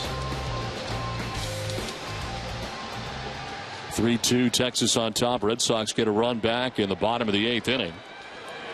And changes for the Red Sox after Saltalamacchia was pinch run for. David Ross comes into the game to do the catching. Jeff Baker leads it off and swings and misses at the first pitch thrown by Andrew Bailey. His 17th appearance, and again just his second in the last 10 days. 1-0 with a 1.76 earned run average. Trying to keep this game right where it's at. Red Sox with a 1-run deficit. That's the pitch that's hard to have. You know, the secondary pitches, you know, you're all geared up to let it go, and then see that curveball was brutal. One fouled off to the right, out of play. The closer for the Rangers is up, Joe Nathan. Not yet seen him in the series.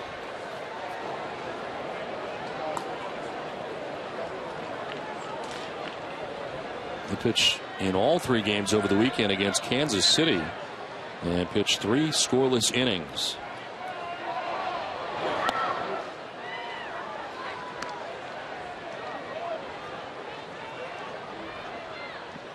All of a sudden, Kansas City heading in the wrong direction in the American League Central after a terrific start for them. They can't score any runs. I mean, they've been pitching some pretty good starts out of Santana, a couple other guys. Shields hasn't got any runs this year.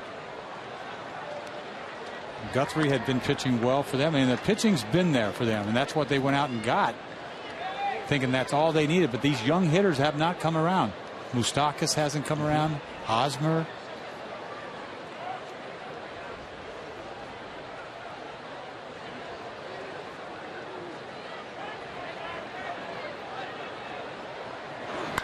Baker lines this to left, right at Gomes, right where he was standing. One down in the ninth. Hot shot to right of Johnny Gomes. Well, NESN's post-game coverage of the Sox begins right after the game with WB Mason Extra Innings Live. Tim Wakefield will break down the highlights while Jenny brings you player reaction and game insight. WB Mason Extra Innings Live. You can't go wrong when you buy right. WB Mason.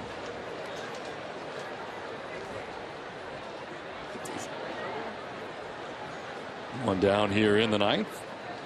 And here's Jurickson Profar. Profar with a single back in the fifth inning. There's that curveball. Tabor Baker was all over that fastball, hit a bullet. This is that curveball that he's got, that 12-6. He's got a little cutter that he throws, and he gets it up there about 95. And he comes at you. He does not mess around.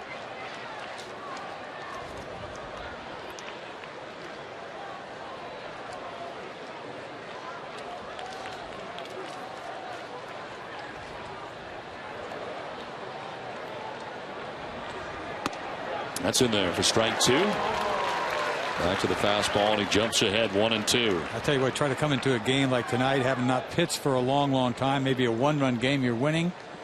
You got to get out there because adrenaline is kicking, man, and you got to have all your weapons. Can't be too geared up.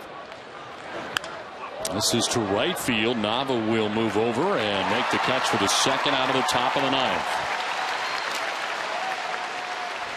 So Profar is retired. A couple balls hit pretty well, but at people. Yeah, 2 loud outs. He wants to get this inning over with and underneath his belt, so the next one he'll be better.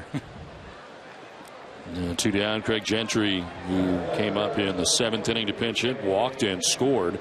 And right now is the difference in the game. Third run of the game for the Rangers.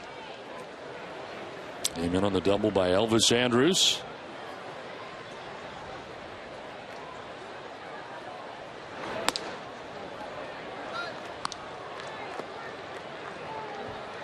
Looking to the bottom of the ninth inning, Jose Iglesias, Jackie Bradley Jr., and Daniel Nava, the expected trio for the Red Sox. Anybody gets on. Johnny Gomes will have a chance. Fly ball down the right field line. Nava going as far as he can, but that's back into the seats. Gentry up here, probably the biggest at bat of the night. Don't want to go back to it again, but that check swing. The difference in the game, obviously the double by Andrus, but the check swing would have been the third out in the top of the 7th inning. Instead, he ends up walking and scoring what is the difference in the game now.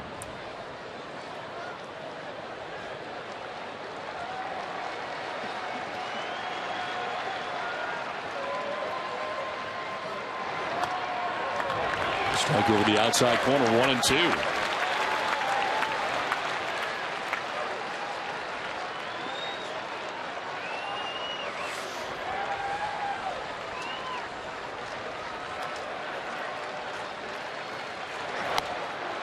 Up and away, 2-2.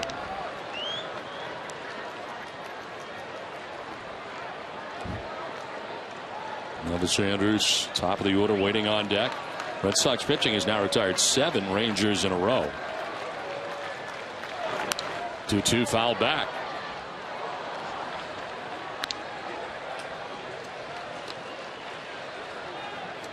Bailey's thrown 15 pitches since coming in, 9 strikes. On Washington, hoping his closer can wrap it up tonight. Rangers with a 1.5 game lead over the Oakland A's to start the day. 2-2 is outside, full count. Boy, the A's are on fire right now. Yes, they are.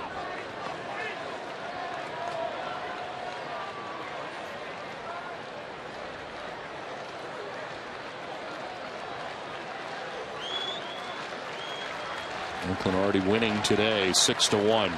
Milwaukee had a horrible year. Brewers already 15.5 games back in the NL Central as Bailey walks Gentry. Want to keep an eye on him. He's got tons of speed as he heads down to first base with a 2-out walk. We'll be looking to get into scoring position here for Elvis Andrus. You know, Bailey takes quite a while to get it to the home plate, too.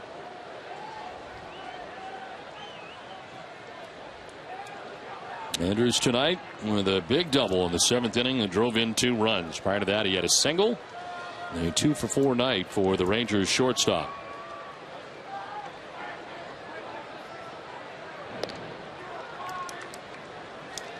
It's a big run there on first base. You've got to keep him close.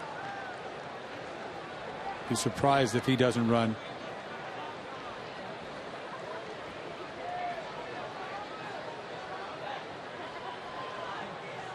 There he goes, and the pitch is a ball. Throw is a good one, and Gentry is out.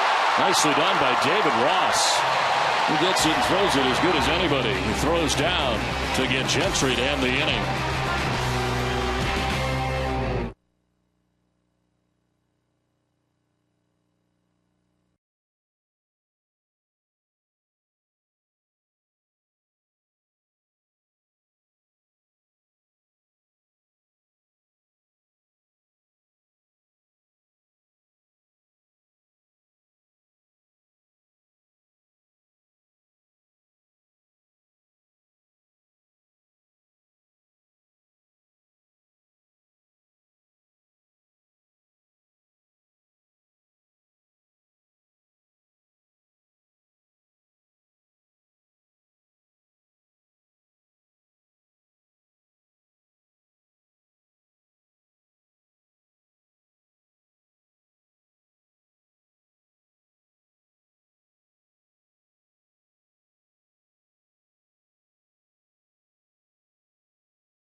Red Sox trailing by a run as we head to the bottom of the 9th inning, and quite a throw by David Ross to end last inning. Well, you knew they were going to go. They go first pitch, and he gets rid of this thing, and he makes it look so easy.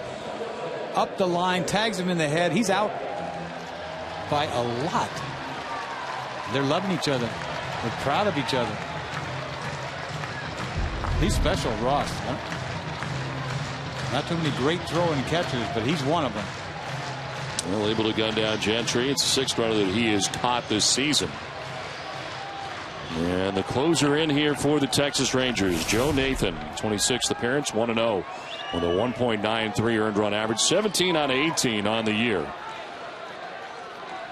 And it's Jose Iglesias who leads it off and takes strike 1. Ooh. Wow. Man, that's not even close. That's ridiculous. That's how bad that is. Reputation precedes him here. I wouldn't even want that. Be embarrassed to take that. And on the grass at third is Beltre as that pitch is outside. And it's 1-1. Beltre also guarding the line down there. Not only is he close, but he's also guarding the line. If he could pull the ball, this is a wide open ground ball base hit. They'll send it back to the mound instead. Nathanson will fire to first for the first out of the inning. So Joe Nathan getting the first out. Mentioned he's 17 out of 18 save tries, tied for third in the American League in saves, tied for fourth in save percentage at 94.4%. He's been doing this a long time. Over 300 saves. Was out, missed a year. Yes. Nathan's only blown save was a solo home run by Raul Ibanez back on May 26th at Seattle. Jackie Bradley Jr. takes strike one. Doesn't throw as hard as he used to. He used to get it up there probably 95, but he's got more than one pitch. He's got a good slider. Known for his slider, but he's got a hook too. On the ground to shortstop. Andrews surrounds it. 2 quick outs in the ninth. Slider ground ball to Iglesias. Right back to the mound. You see a curve ball to Bradley. Easy ground ball. 2 down. Hess and S Express donating $500 to the Red Sox Foundation for every Red Sox home run hit this season. 67 home runs this year for the Red Sox brings the total to 33,500. Our thanks to Hess and S Express, committed to helping the cause. And Pedroia supplying that home run tonight back in the 6th inning. Hoping he'll get another chance to bat here tonight. 2 down in the ninth as Daniel Nava has gone 0 for 4 in the game.